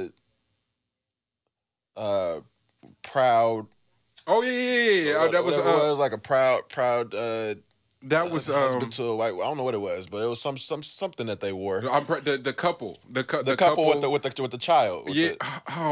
But the husband had a shirt on, the wife had a shirt on, and the baby had a shirt on. So these people are crazy. But like that's what proud of my white wife, proud of my black husband, proud of our mixed kid, or something like that. Yeah. So like just going out of their way to, they're having these like I think Eve was in a thing too where like had a situation with her husband, him talking, and this was the first time they were dealing with some real shit happening in the news, and she couldn't talk to him for real because they're talking and it's not clicking. I don't know if y'all seen American Son. Not American Son. Yeah, that's what. That's not what it's called. You put me on. You the reason I watched this shit. It's not that. The one with they adopt a black kid. No, the one when the cops killed their kid. Oh no, that's It's not American Son. It's American Son is the one I thought you was talking. Yeah, I forgot the name of it, but it's American something. But that was a conversation that they were having where she was a black woman, well educated, well educated. You know, where I'm definitely marrying lower than what I am. You know what I'm saying? But with a white husband, with a mixed child that was going through some issues, being mixed, and they couldn't talk for real because every single time we talk, you feel like I'm superseding you, and when you talk to me, you can't see the same thing that I see. Huh. You know what I mean? And we're in a relationship together. We have a child together, but how did now the question is like, how did this relationship start in the first place? Damn. What did you start messing with me because I am black? Did I start messing with you because you are white? Yeah. You know what I mean? So these are things that kind of come about. So I'm pretty sure they're having that conversation. And I mean, they're probably walking on eggshells because like, oh, am I like the trophy wife? Did I choose you because of the black experience? You know, like I'm pretty sure that's probably what's going on now. But he definitely was getting ahead of Black Twitter. Damn. I think about that because in college, I definitely was dating a white woman. And I know y'all made us move. Stop, bro. Hell, I still feel bad about that. I know. Why you laughing, nigga? No, Mani tricked us in the movie, man. Man, we'll say that story for another day. However, we moved after post school, moved to Portland, living together, like on track to like try to figure out spending life together too, like for real. Nigga, got there, and if everybody in your building is white, all your coworkers is white, and then anytime y'all do something on the weekend, it's just nothing but white people. Mm-hmm. Nigga, I was dying in ways that I didn't know that I could like shrink. Like I didn't know that was a thing. Like I ain't and I should have known better because it happened when I got to school. Mm-hmm. Mind you, my high school coach is white as they come. From Indiana, this nigga played basketball with no shoes on. He's crazy. That's white. That's if there was a poster child for whiteness, Mark DeLuca would be. It'd be him. He'd be like standing on the basketball. Yeah, on the no shoes on. That's my man though. $100,000. And he goes, and he was the only person that did this, and that's why I fuck with him to this day. He goes, I'll let you for a minute. Come to the house. Come to the house, we chilling. He goes, hey man, you sure about the school you picking? I'm like, yeah, it's gonna be cool. He's like, yeah, I think you do good out there. You'll be fine. But you're gonna experience culture shock for real. And mm-hmm. and it's only funny now because he's the only person that says something. He's probably the whitest person I knew at the time.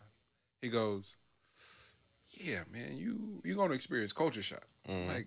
I'm like, man, you white? My best friend white? I go to Pinot. How bad could it be? He like, no.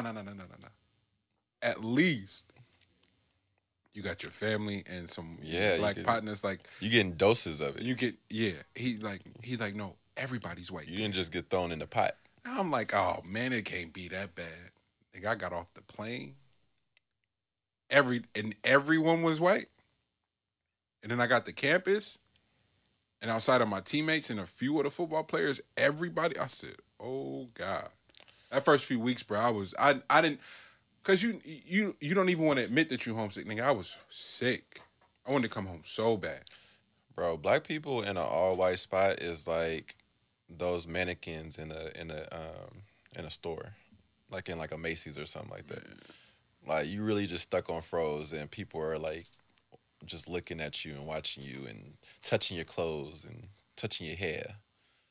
Like, I didn't ask, I didn't say that you could. Like, they just walk up to you and just start doing shit. It's like, because they never seen it before. It's like a fucking endangered species for the first time. Looking at it like, oh, this is endangered species. This is cool. What is this? I'm like, bro, I have the exact same shirt you got on, but you got it on. But you wearing it different. The sauce look different. It fall off your shoulders different. Hey, don't say fall off my shoulders, first of all. And it is called America's Son with Kerry Washington. I definitely recommend watching that, yo. Nah, Hubie, I felt now I feel even worse than I did before. Because L pointing out the fact that he was trying to get ahead of Black Twitter is like, damn, is that what everybody is worried about? What? In the woke age? Because you got to understand, Hubie played at North Carolina back in the early 90s, right?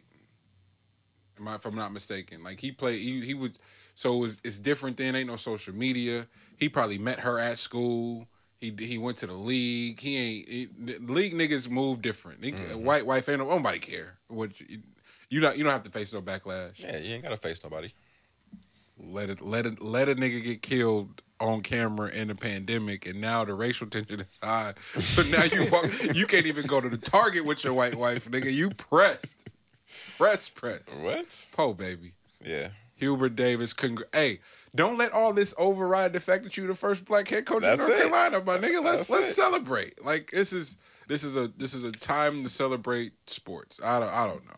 What do you? I don't know. Folks be having a hard time with that though. Like when the attention's on them for being the first black whatever. Yeah. Like they have a hard time. You gotta say something crazy. Yeah. Damn it. I feel bad, G. I didn't realize what he was doing. Yeah. All right, couple more. One more hoop thing. Draymond bringing men's blind side to mainstream media. Yeah. Did y'all see that this past week? I think it was actually over the course of the last 2 or 3 weeks. But he's been going back. Well, Draymond went out. Draymond's been doing a lot lately because the Warriors suck. So like he's trying to get it cracking in other ways. What he's doing all kind of shit. So like right now, Draymond, every time there's a mic in front of him, he's talking about something that ain't got nothing to do with their team. Facts. He's taking all the attention off of their team sucking right now. But the latest thing that he decided to dabble in and didn't realize how big of a situation it was because, of course, it's our blind side. We've talked about it before. But he just started babbling about being tired of the noise surrounding women athletes' pay scale, and that they need to talk to the correct people, and they need to They need to get the right investments, invest in themselves, and he didn't give a bootstrap speech, did he? What? No, not Dre. He went on one with a bootstrap conversation. Not Dre Day. So that didn't force, but that gave the proper platform for Megan Rapinoe. Shout out to Megan. To go in about being disappointed in Draymond using his platform to therefore basically side with the oppressor on this one. You know, like being like, and she's like you should know out of all people because of the fight that you're in when it comes to social injustice that if you don't know what to say, don't say nothing at all. But when you do get an opportunity to say something because you have the largest platform, please utilize it to bring attention to what we're talking about. Come on, if you don't, then just shut up. You know, it isn't that hard. So yeah, I took that. And I was looking at it and I was like, fuck, that's the blind side. That's patriarchy, and he brought it to the mainstream media. It's always around us. It's always a conversation, but how often do we get a specific example of that actual issue? Because we came out here, what was that, 2 weeks ago? And I was talking about how the women's sports should just hop on the wagon for the fight that the guys are in right now when it comes to equity. Yeah. They should fight on that to get the equality. Because that's the biggest platform. Yeah. Just hop on board with that. Like that's the wave to that's be what on. We were talking about. You were saying it's a perfect time in NCAA to protest. Yes. Because the video came out about the discrepancy between the men's facility and the women's facility. Right. Exactly. So that was the angle that I was thinking because I'm all for that being a thing. I was just trying to figure out how to get the most eyes on it and create the biggest buzz. And I felt like that would be one, because that means all athletes will be in solidarity for it. But Draymond made it very interesting because he's already made his bread. And now from the point of making whatever amount of money, his millions or whatever, for you to then look at folks that are scrummaging for scraps, to then tell them that they need to just figure it out, and it shouldn't be such a big thing that we have to deal with. Yeah. Like, why do we have to do something for that cause when y'all just have to do more with your cause? Exactly. You're not doing enough. And it was just a sad day, man. It was a sad day to see patriarchy just be so loud and direct that way. This is gonna sound fucking terrible. That's what happens, though, right? Completely. The oppressed become the loudest of the oppressors when they get an opportunity, or they completely disregard what the struggle is. And men have been the worst. Men have been the worst, sort of worse and the most flagrant sort of proponents of that, right? Where it's like, you hang around your niggas, you know how sick niggas are, especially when shit don't go their way. Don't pretend like ain't no sickos out here. So you turn a blind eye, or you say something as goofy as that. Like, I don't know, man. The more and more we see it, it's like, I got my money. Bye, niggas. Like, it would be so easy to not overthrow, but have the NCAA reassess what the fuck is going on, and have to update their business model. It would be so easy. It would be so easy for the NBA and the networks to have to reconsider and redistribute that money and write in some residual and some additional marketing for the WNBA. It would be, those things would be so simple if you can get all the players on board to go, well, we just gonna sit out this season and fuck up everybody's money. You see they forced that bubble shit. Bro, you will see how fast all this shit gets done.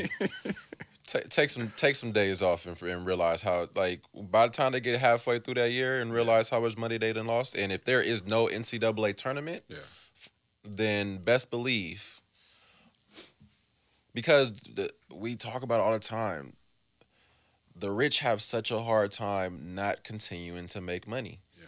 Like, it isn't, like, once that well dries up, they will be as suicidal as somebody that has nothing. Yeah. We just watched it. I know everybody's happy. June 15th, you got your date. You got your rollout date. The vaccines is slowly but surely becoming less accessible, like the Jays. It was hell of them initially. Now everybody can't get it. This shit is funny. Now you got your rollout date for when the world back open on the 15th. Newsflash, this motherfucker been open. I don't know if you circled the lake the last 6 months, but this motherfucker been open. But neither here nor there. Officially on the books, June 15th, the world will be back open as far as California is concerned. And hey, but all that is just to say, it's like, we just watched niggas' livelihoods be threatened, and the people who showed out the most was our white counterparts, the ones who have the most access to wealth and to pulling themselves up by their bootstraps. And once the resources was cut off, we saw who was panicking. Meanwhile, niggas been living in a pandemic our whole lives. Resourceful than a motherfucker. So all that to say, collegiate athletes, professional athletes, if you weren't aware if you weren't aware of your power before, I hope that you take a closer look at the landscape. I hope you take a closer look at the long play and go, all right. And really start to stand in solidarity and not allow something as frivolous as competition play as a division in equity. And something that you all are building. Steph Curry single-handedly built the Chase Center. Man. Let's not make no mistake about that. Steph single-handedly built the Chase Center. Love KD. I love Dre. I love Clay. Think they're great. Let's not get it fucked up. Who was niggas going to see? David Ruffin and the Temptations. Keep it real. Keep it real. I'm asking. Nobody coming to see you, Otis. I'm just asking, Lex. What do you want me to do? I'm just asking a question here. So, Steph flex a little bit, bro. I think who said it? I want to give proper credit. Somebody on Twitter who I enjoy their sports commentary said, "Yo, if Oakland had a women's professional team, that bitch would be lit." Hey, something to think about, because it would be lit. Trust me. The Warriors ain't here no more. Ain't nobody like, niggas is still fans for real, but ain't nobody repping. They in the city now. A professional team here. The Oakland Roots is about to turn shit up as soon as they season start. A women's professional team, man, and then equity. Driving the equity. It's something about the micro influencer and the markets. Like, you got to understand markets. The Bay Area is no longer a top 5 market, which is funny to think about, but it's not. Top 10 still. No, we're number 8 technically now as far as markets go. So, a little cachet. Top 5, Houston and Dallas crept in the top 5 and pushed us out. Top five. But as far as looking at how the network distribution goes and how that money trickles down, the advertising dollars, where companies focus their money, man, it's all kind of little tricks and nuances we got to look into in terms of like having influence and shifting power. I don't know why I just went down that road, but it feels all connected to me, G. No, I agree. I think it's all in the same umbrella. And another thing is, they can no longer hide behind the lack of product because women's sports are at an all-time high. Cracking. That tournament was amazing. I was gonna say, I'd argue the women's NCAA tournament was a little bit more turned than the men's. I'd argue that. I would. This is the first time they had the freshmen come in and make this. They had a freshman win the women's National Player of the Year. Mm-hmm.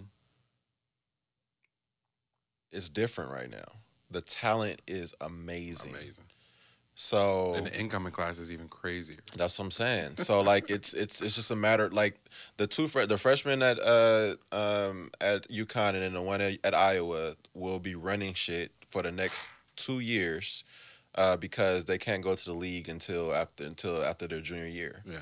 So they're gonna be running shit for that long. So the eyes are gonna be there. They have the consistency that people want to see that product now.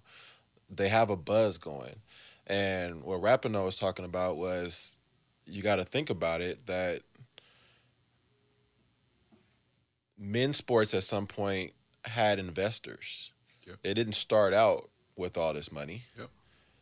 It had investors initially when they saw a product. Nigga, the ABA could barely keep the lights on. That's what I'm saying. What are we talking? Like, let's not, niggas in their privilege, bro. We gotta stop. That's it. You gotta stop, bro. Like, it's a global product that sells everywhere now, but it didn't begin as that. It was a simple vision by a few people that believed in the product and bet their fucking shorts on it. And it worked. That's it. Eventually. but the NBA, if I'm not mistaken, they had to extend their credit limit last year too, because the world was shut down. So don't act like niggas is just playing with bankrolls for real. And let's keep it a bean. Let's keep it a bean. This is real nigga corner. Oh, I like that. You cannot speak on racism if you are for patriarchy. Come on. Let's just keep it a bean. That's a bar. Let's just keep it a bean. That's a bar. I don't even want to hear it. Don't even speak on it. That's a bar. And that's in G.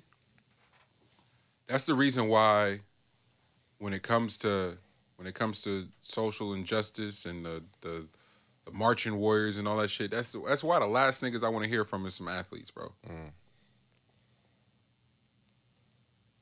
I'm not black, I'm OJ. Okay. Come on, man. Didn't waste the bar that entire album, man. That shit's fucking amazing. I could do this all day. Yeah, man. I could do this all day. God bless you, Draymond. Hopefully you get your head out your ass, because I think highly of you and you don't say no other dumb shit like that. He doubled down, so he's okay. He's living in it. He's one of those. Yeah. Got it. All right. He came back and gave the most winded around the issue answer. He gave the I'm wrong, but I gotta stand on I'm being wrong. It'd be cool if he went that route. Damn, it was worse than that. What? My man said something like, whatever way that we get to the answer, I'm with that. So. Oh, okay. Whether it's my way or your way, as long as we end up there, then we're there. Oh, he's a sicko, bro. He said that for like 3 minutes. Salute, Dre. You at least you a sicko for real. Before we get out of here, we got to do our shows and films and what we've been watching. I'm mad at the world that I sat through Suspiracy. Don't nobody hand me no fish or nothing. Nothing. Is our fish real? Oh, they real, but it's real nasty. Real nasty. Give me my plastic straws. Come on. The whole time I'm watching it, I'm going, you niggas got us using these paper straws that dissolve in your drink. Exactly. My cold brew don't taste the same when I'm drinking paper. Bro. It don't. You know what's the worst? Bro, do not get a milkshake and then give me a paper straw. Oh. You ain't got no action. What? No action. Bro, keep that straw and I'm just going to drink from this cup. Suspiracy's so fucked up, G. I won't ruin it for you, but because we're talking about the straws. Yeah. The image of the turtle with the straw in his nose that went viral, everybody's seen it. Mm-hmm. It fucked me up. It's like, all right, well, I'm not going to be annoyed no more when niggas go, oh, we ain't got no plastic straws. You got it, champ. Exactly. The nigga on Suspiracy goes, plastic don't do a fraction of the damage that the commercial fishing that's approved does to the ocean. And he even went to say the percentage of plastic straws in the ocean is 0.03%. We got way more toxins than straws in that movie. Bruh. Not even, the toxins that the commercial fishing that is approved, that it's generating, is significantly more than the plastic. Yeah, they're talking about all the fishing gear. Like, if the commercial fishing nets are stuck, they just cut them. Mm-hmm. And they said that makes up 48% of trash that's in the ocean. That's wild. The farming systems that are set up in like pods of the ocean, the amount of pollutants from the feces and the shit that's concentrated in those areas, and then they're serving us those fish. What diseases? It was chlamydia. It was all sorts of. I was like, how did they get chlamydia in the bruh, shit, wow. And our fish are gray. Shit wild. Everything's colored.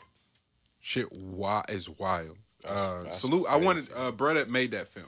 I wanted to salute him and his lady, because it just the way the guerrilla style, how they traveled. Some white folks with some passive income that did it. It was impressive. But they. Felt like being environmentalist today.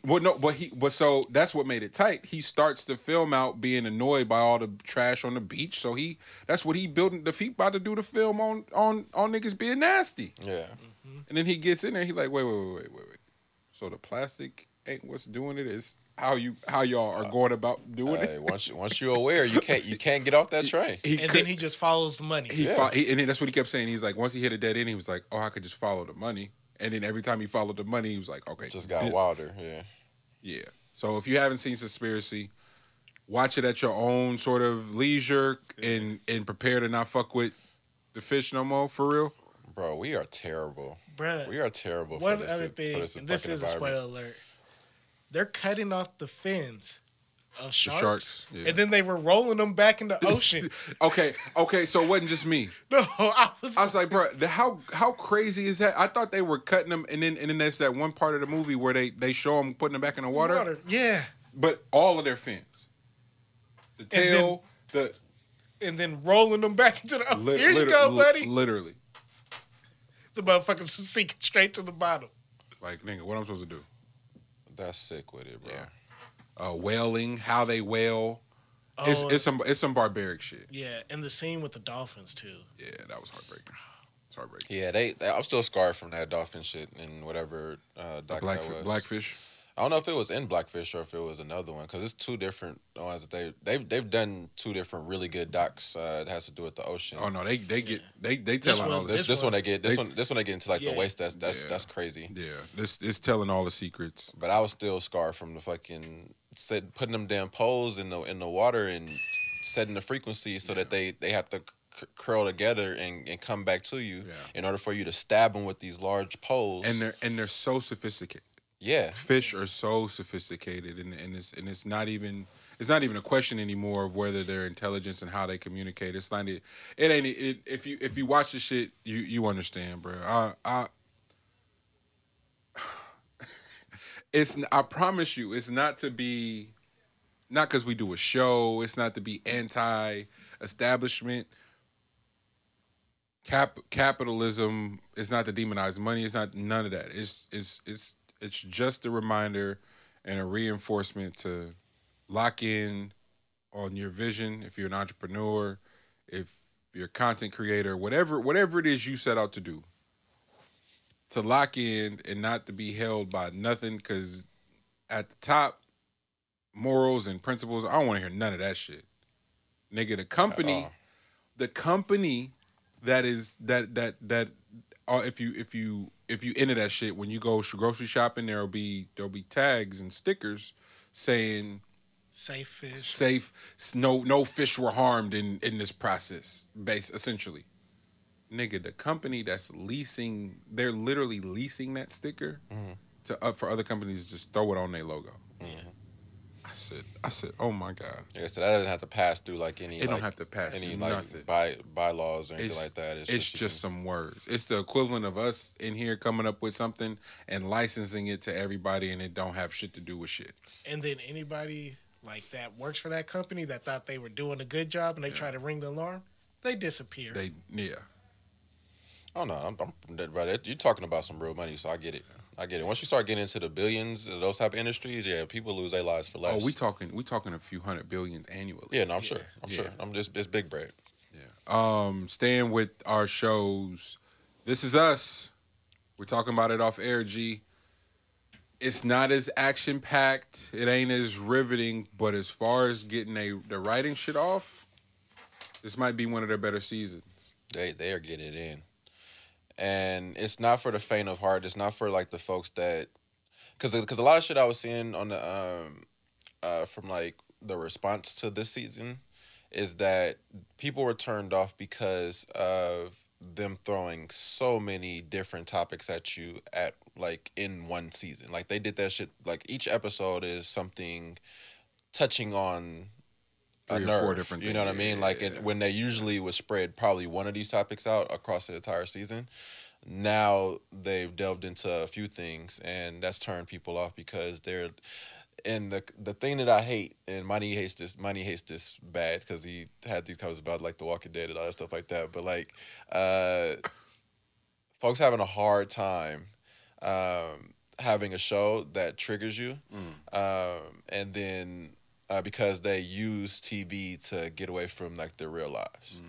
You know what I'm saying? So like, folks don't want to have like real life shit happen out right now and then go turn on the tube and then see it. You know what I mean? So that's really what their response was to this season.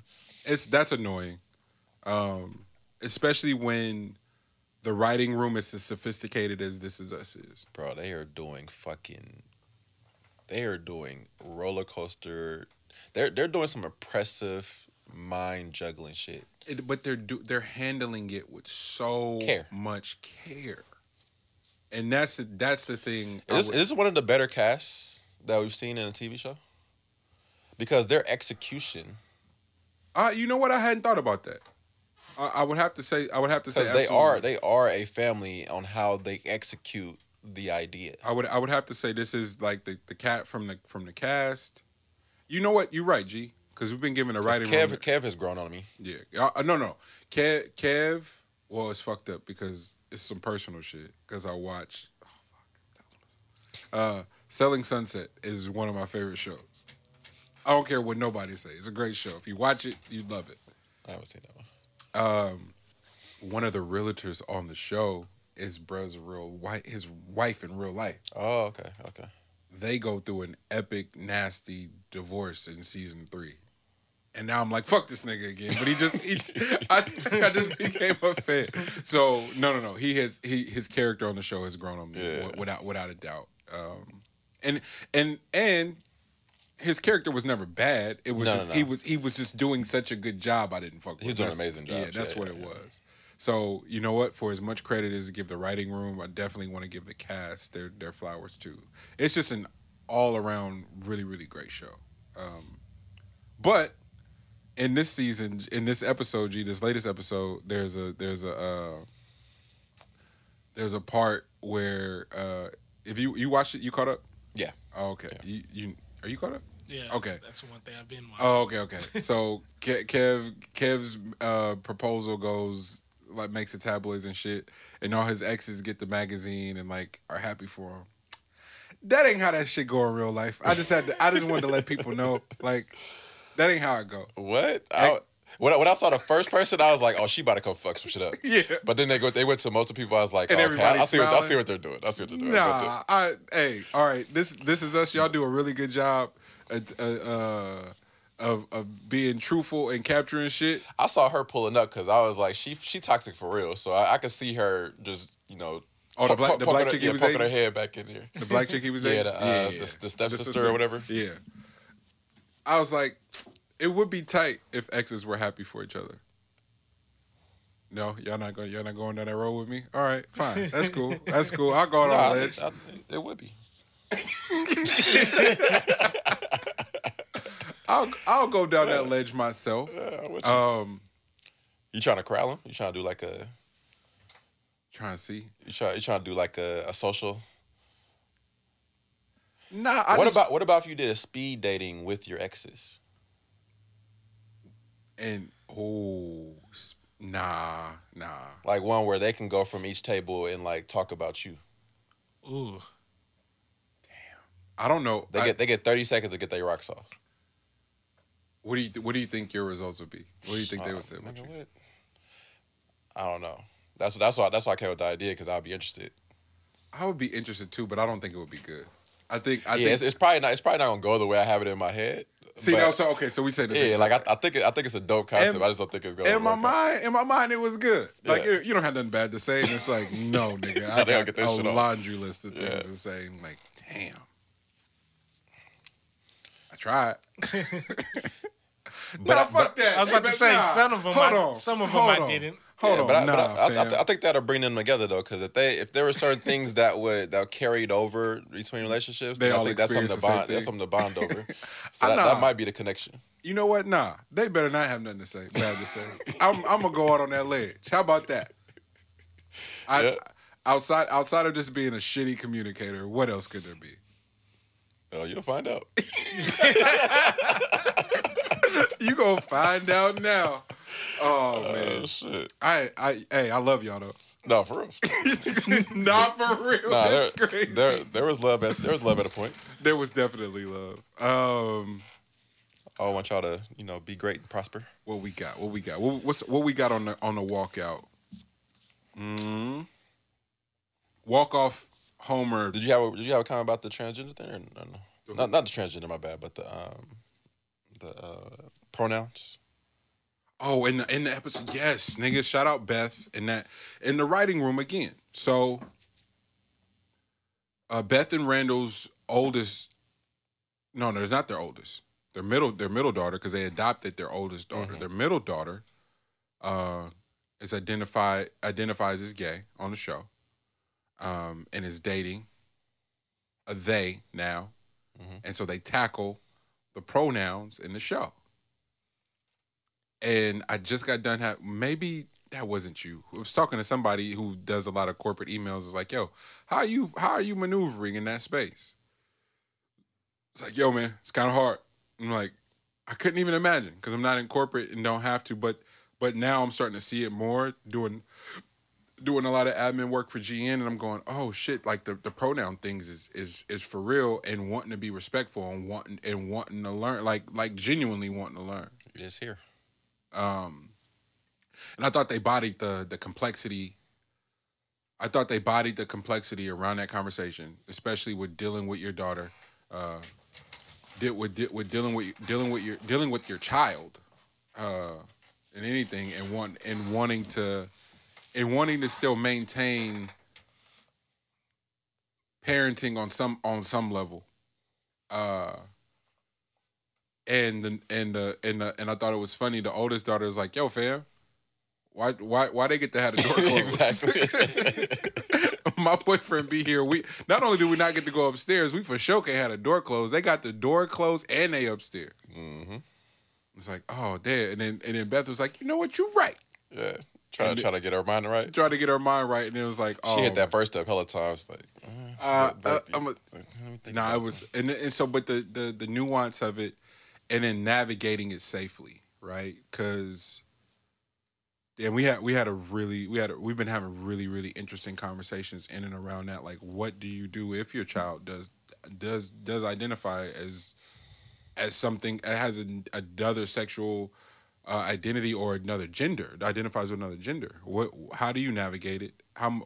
Where do you go to get educated?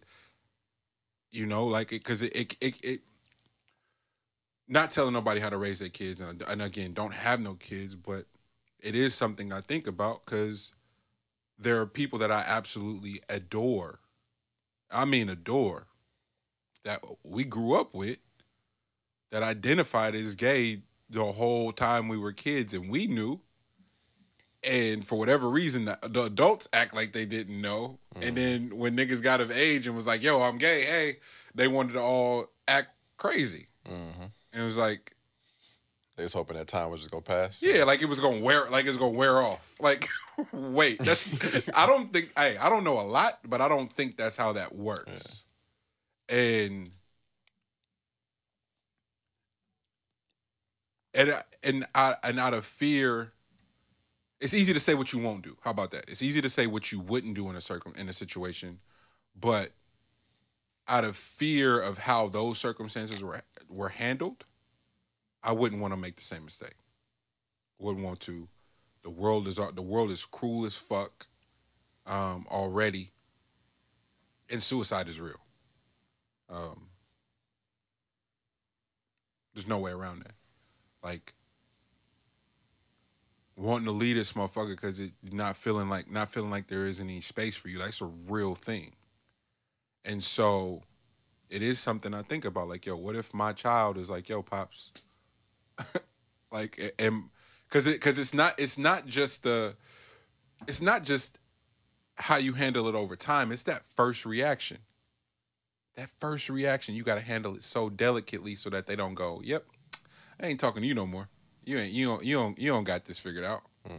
You know, so it's just little stuff. So it was like that episode was, and maybe that's some wild shit to sit around and think about. But if I'm being honest, it's something that I've thought about on multiple separate occasions, out of fear of not handling it correctly, so that my child does no longer feel safe talking to me. Because if you don't feel safe talking to me, you're gonna get your information from somewhere else and walk around in the world thinking that your parents don't love you. Yeah. And that scares me. Yeah, feeling like there's separation, feeling like you're not as close as you used to be. Since finding out, it's a lot of stuff that you're dealing with internally, and I love how Beth handled it and how she's going to continue to handle it, because it's not like it's going to be a one episode deal, because it's going to be continuous on trying to. I thought the coldest part that they wrote in there that was left field for me was the her saying that that I'm trying hard to you know I'm trying hard to get to know all this stuff, like she used her pronoun correctly and stuff like that, and she was like I'm glad that you used it, and she was like, I'm trying. And then her daughter said, and that's the thing, because with your other children, you don't have to try. That was the coldest writing for me personally, because that opened up the door for this entire conversation. It's just the amount of trying that the rest of the public is being immersed in when they don't have to naturally, for just norms, so it opens up a door for a whole bunch of conversations. So I thought that was a cool addition to that. What is and maybe this isn't the question for all hetero show. No, it's definitely not. But if we do have any listeners that identify as they, as them, as other,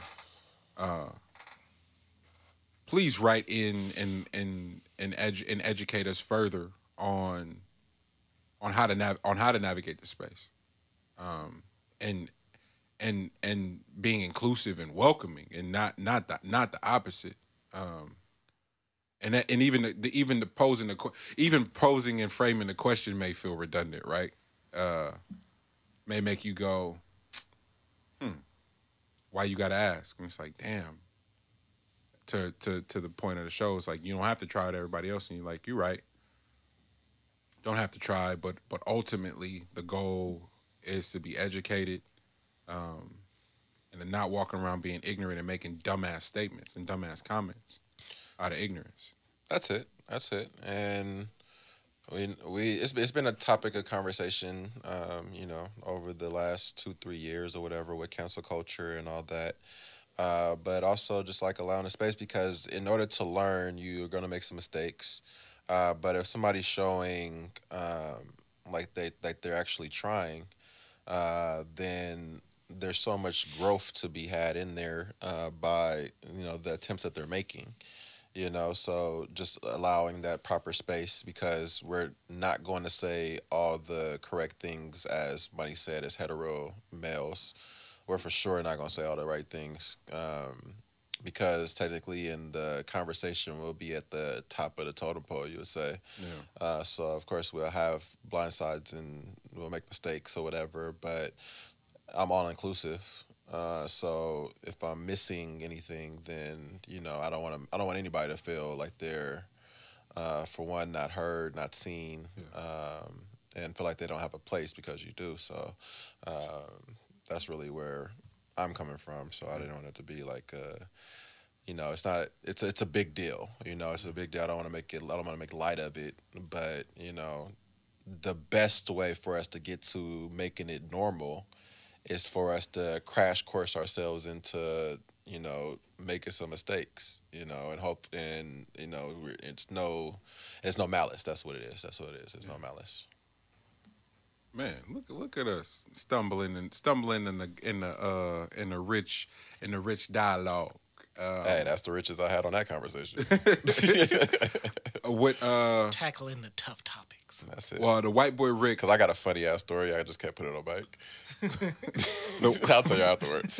The white boy Rick new doc with Hansen. What's his Chris Chris Hansen? Hansen. That nigga's a fucking snake too. His Vlad interviews are hilarious. Yeah. Vlad will bring up his shit in the patio like, yeah, I don't really want to talk about that. I'm good. He's hilarious. Ain't no Chris Hansen. This is Dateline News when it comes to that shit. Exactly. Bro, I went down a Dateline rabbit hole. I'm telling you, once you turn them on and you remember how hilarious they were. Bro. The one nigga that ate his whole, he's like, yo, can I eat that pizza?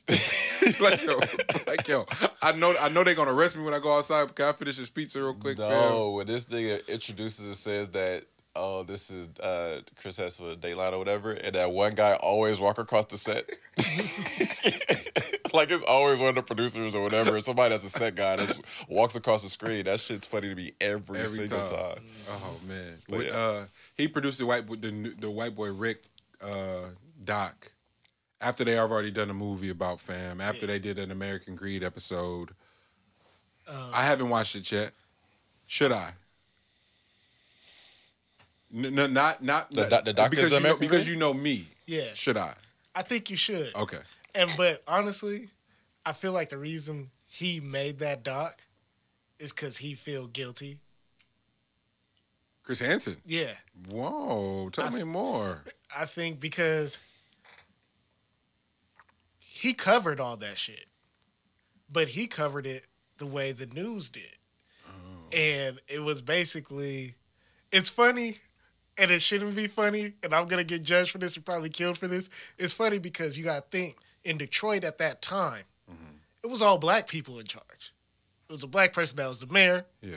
The dude from Beverly Hills Cop, he's right in there, the sergeant. So when it came to burying white boy Rick, and the reason why I said there's a million white boy Ricks, but they're not white, yeah. it's just that in Detroit, it's the exact same thing going on that happens in the rest of the United States, but except for it's just flipped. Can y'all tell the story of White Boy Rick real quick? Oh yeah. Go. On the movie version's a little bit different, but in the documentary, basically what happened was his dad used to sell guns to people in the neighborhood, but then he was an informant, so he was telling the feds and shit who he was selling the guns to. And then basically what ended up happening was they found out that the son had a little bit better gift of gab and everything. And it wasn't even the feds at first. It was the police. Yeah. And the police was having him make buys. And he was the one going, telling the police who sold it to him. And then they would run down at the house and stuff. And even when he got shot, it was really a fuck up on the police behalf. And that's why white boy, they figured out every time we sell to the white boy, not too long after, our spot gets knocked. And that's how they ended up putting it together. But basically, when he got like 15 or 16, after he's done made all these connections for the police selling tons of work, the police were like, all right, we're done with you. And so then they were making him skip school, everything, to go do what they said. This is how we're helping America. You know, we're stopping. So after they left him, and he still had all the connections, he just went into hustling.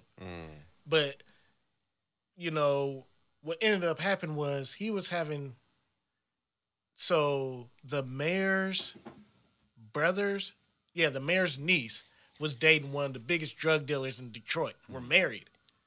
And when he went to jail, white boy Rick started fucking off on her. And they were just worried when they raided her house that it would get out that the niece was having sex with a white boy, because this is back when interracial dating was not the thing. Yeah. And then it just went to deeper about how white boy Rick had all these connections, and then he started telling on people. Yeah. And then that's why they hired this hitman, and the hitman was talking about, the mayor's the one that, signed off on the hit and wanted him dead and da-da-da. And so that's what it's all talking about. And so it's like I do have empathy for him because he's going through all that shit. But then at the same time, it's like it happens to us all the time. Yeah. And usually we don't make it to the jail process. At all. We just end up getting killed and don't nobody say nothing. Yeah. So he's in jail right now? No, he's out. No, He got in trouble again? while he was in jail in witness protection, they didn't go deep into it, but there was some kind of car scam, and they said you either plead guilty and do all 5 years, or we're gonna come after your mom and your sister. Jeez. So he went ahead and pleaded guilty to that, and they were like that. The whole 5-year thing has never happened to anybody else. Usually they work out some type of deal, but he had to plead guilty to all 5 years. So when he finally got done with all the shit in Detroit and he got freed for that, now they shipped him off to Florida to do the 5 years. Crazy. He was because he was supposed to get out right when all right before the movie was moving. So I just assumed he was out. He's not out. That's crazy. Damn. That's insane. That's crazy. Yeah, she's sick with it. Yeah, man. That's our movie corner for the week. I want to watch the QAnon doc, the Brutes. Did y'all see that shit on HBO? Which one? I can't think of the title right now. But QAnon? No, QAnon for sure. But Dismantle the Brute or whatever that shit's called. Hold on, I can tell you exactly. I'm about to start the Tina Turner doc. That's what I'm watching tonight too, and then Brutes HBO. Yeah, it's on HBO. It's called Brutes. Exterminate all the brutes. Right?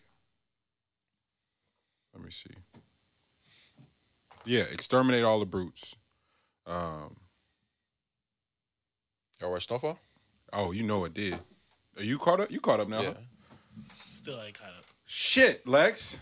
All right. I told you guys go ahead and talk about it. I had to pick and choose a show. Got you. And then everything else is gonna have to wait a bit. Yeah, Snowfall is. Whew. I love Franklin and Teddy's relationship. Franklin and Teddy. Oh, the agent. Yeah. Yeah. Just because their personalities understand each other. Yep. Like without saying they ain't gotta say nothing. It's just it's all in eyes and a feeling. He told that nigga Franklin, you can't trust nobody, bro. And Franklin went, damn, you right, bro. Yes. And then I love how he set that up though. Yeah. Like how he set that situation up. I love how that transpires. So yeah. Because the whole show is built around him being smarter than everyone. Like exactly. let's not get away from that part. And also, bro, his uncle had him fucked up. Yeah. But yeah. Go ahead. Nah, that's it. I don't want to give too much away. Yeah. It's they pulled a wire. I knew that was gonna happen just cause. Which one? Which part? What's the name? His wife was gonna catch that straight. Louis. Louis had to catch it just because how she handled everybody in Arkansas. That was Arkansas they went to, wasn't it? Yeah, Arkansas. Yeah. Louis had to catch it just because how she handled everything in Arkansas. But the writers for Snowfall are pulling a Wire season 2, where there's such an emphasis on building out this story and introducing new characters so that because what next season's supposed to be the finale, so they got to turn the fuck up, and so now there's the down south element, there's the expansion element of it. The next season's gonna be wild. Oh, so they are stopping at 5? Yeah, that's what I thought. That's what I thought. I could be wrong. That's the sweet spot, Lex. I keep telling you. You keep saying it. Did we say 5 or 6? I said 5. You said 5? I said you got a possible 6, but it's 5 is where you should. Yeah. Because Ozark is going to end up. This will be 5 for Ozark, or this be 4? Ozark is amazing. I think this will be 4, right? I think Ozark is on 4. 4. Yeah. Okay. And if you can wrap it up in 4, ooh. You doing something this gonna be dangerous, You're a beastly monster. They've given enough. So Ozark, it makes sense that this is they can wrap this one up. Yeah, don't string out Ozark. I'm looking forward to Ozark.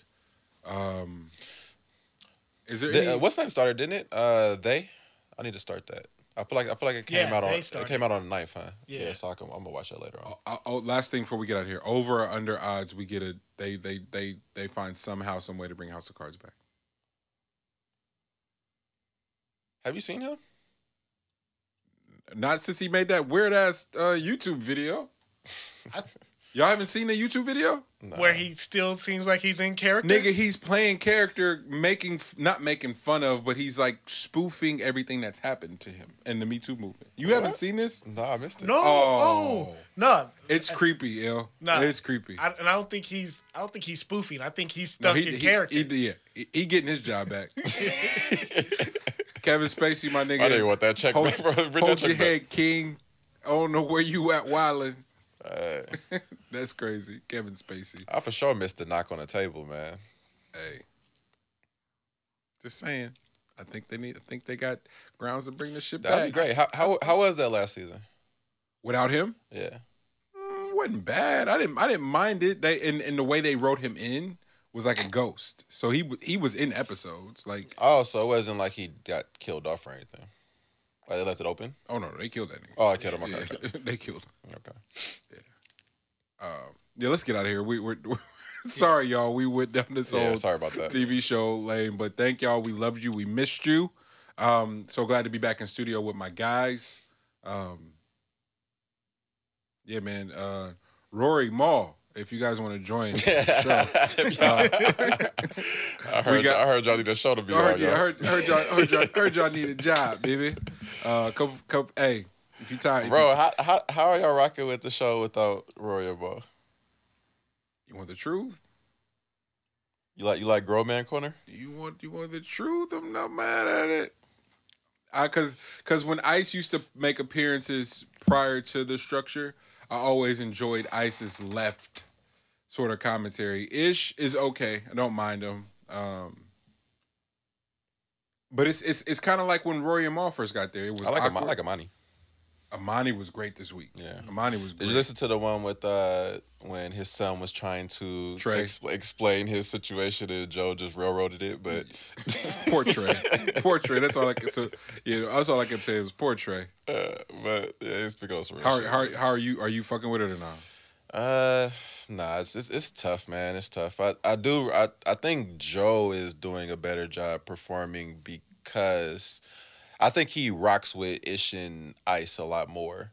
Just the actual relationship. They actually have a relationship. Yeah. I think you can tell that Rory and Maul they were pushing themselves further and further away because of the. I mean, you can only talk about yourself in third person so many times before a nigga be like, bro, this is getting wild. Yeah. But yeah, this is cool. It's cool. Have you been off it? You've been off it for a minute though. Nah, I jump in. Like right now. I've been listening to it, and like I said, this could admit to my sicko thing is when something's new. Oh, I want to see how this pans out, so I'm gonna sit here and listen. Yeah. Oh no, same. I'm in. I knew. What's funny is I knew Ice was gonna get killed for his outfit. Boy, with the day he did the short outfit, I knew he was gonna get killed for it. I knew it, and then they're figuring it out. Ice looked like a offensive lineman coach. Shout out. So you look like you gonna tell somebody to get on the line. Man, shout out to Joe and them. I do hope they figure it out. We've been taking bets to see if they do. I don't believe that they will. I got a take, man. What you got? I don't think this iteration has longevity. It doesn't have sustainability like the other setup. No, because Ice and Ish got real fucking jobs. Them niggas not staying there. Well, I know, but like I'm saying, if it's just gonna be the Joe, and then we're gonna plug in and figure out if they end up finding like a more co-host or whatever, I don't know what that's gonna be at. We haven't got there yet, but I think you cannot knock the chemistry. Like this podcasting thing is chemistry. Yeah. So you can't just play around with that. You know what I'm saying? And he's gonna find out. But the other setup was the best setup. Yeah. So everything else is gonna be a fucking, it's gonna be the knockoff version of that. I'm not gonna say it. I'm not gonna be messy. Salute them. I hope y'all figure it out. That's all. Buddy got something. Go for it, buddy. It's bad. I'll tell y'all off air. You got something, Lex? Nah. Thank y'all so much. Glad to be back. It's been another episode of Meet the Brave podcast. We'll see y'all next week. Love. Yes.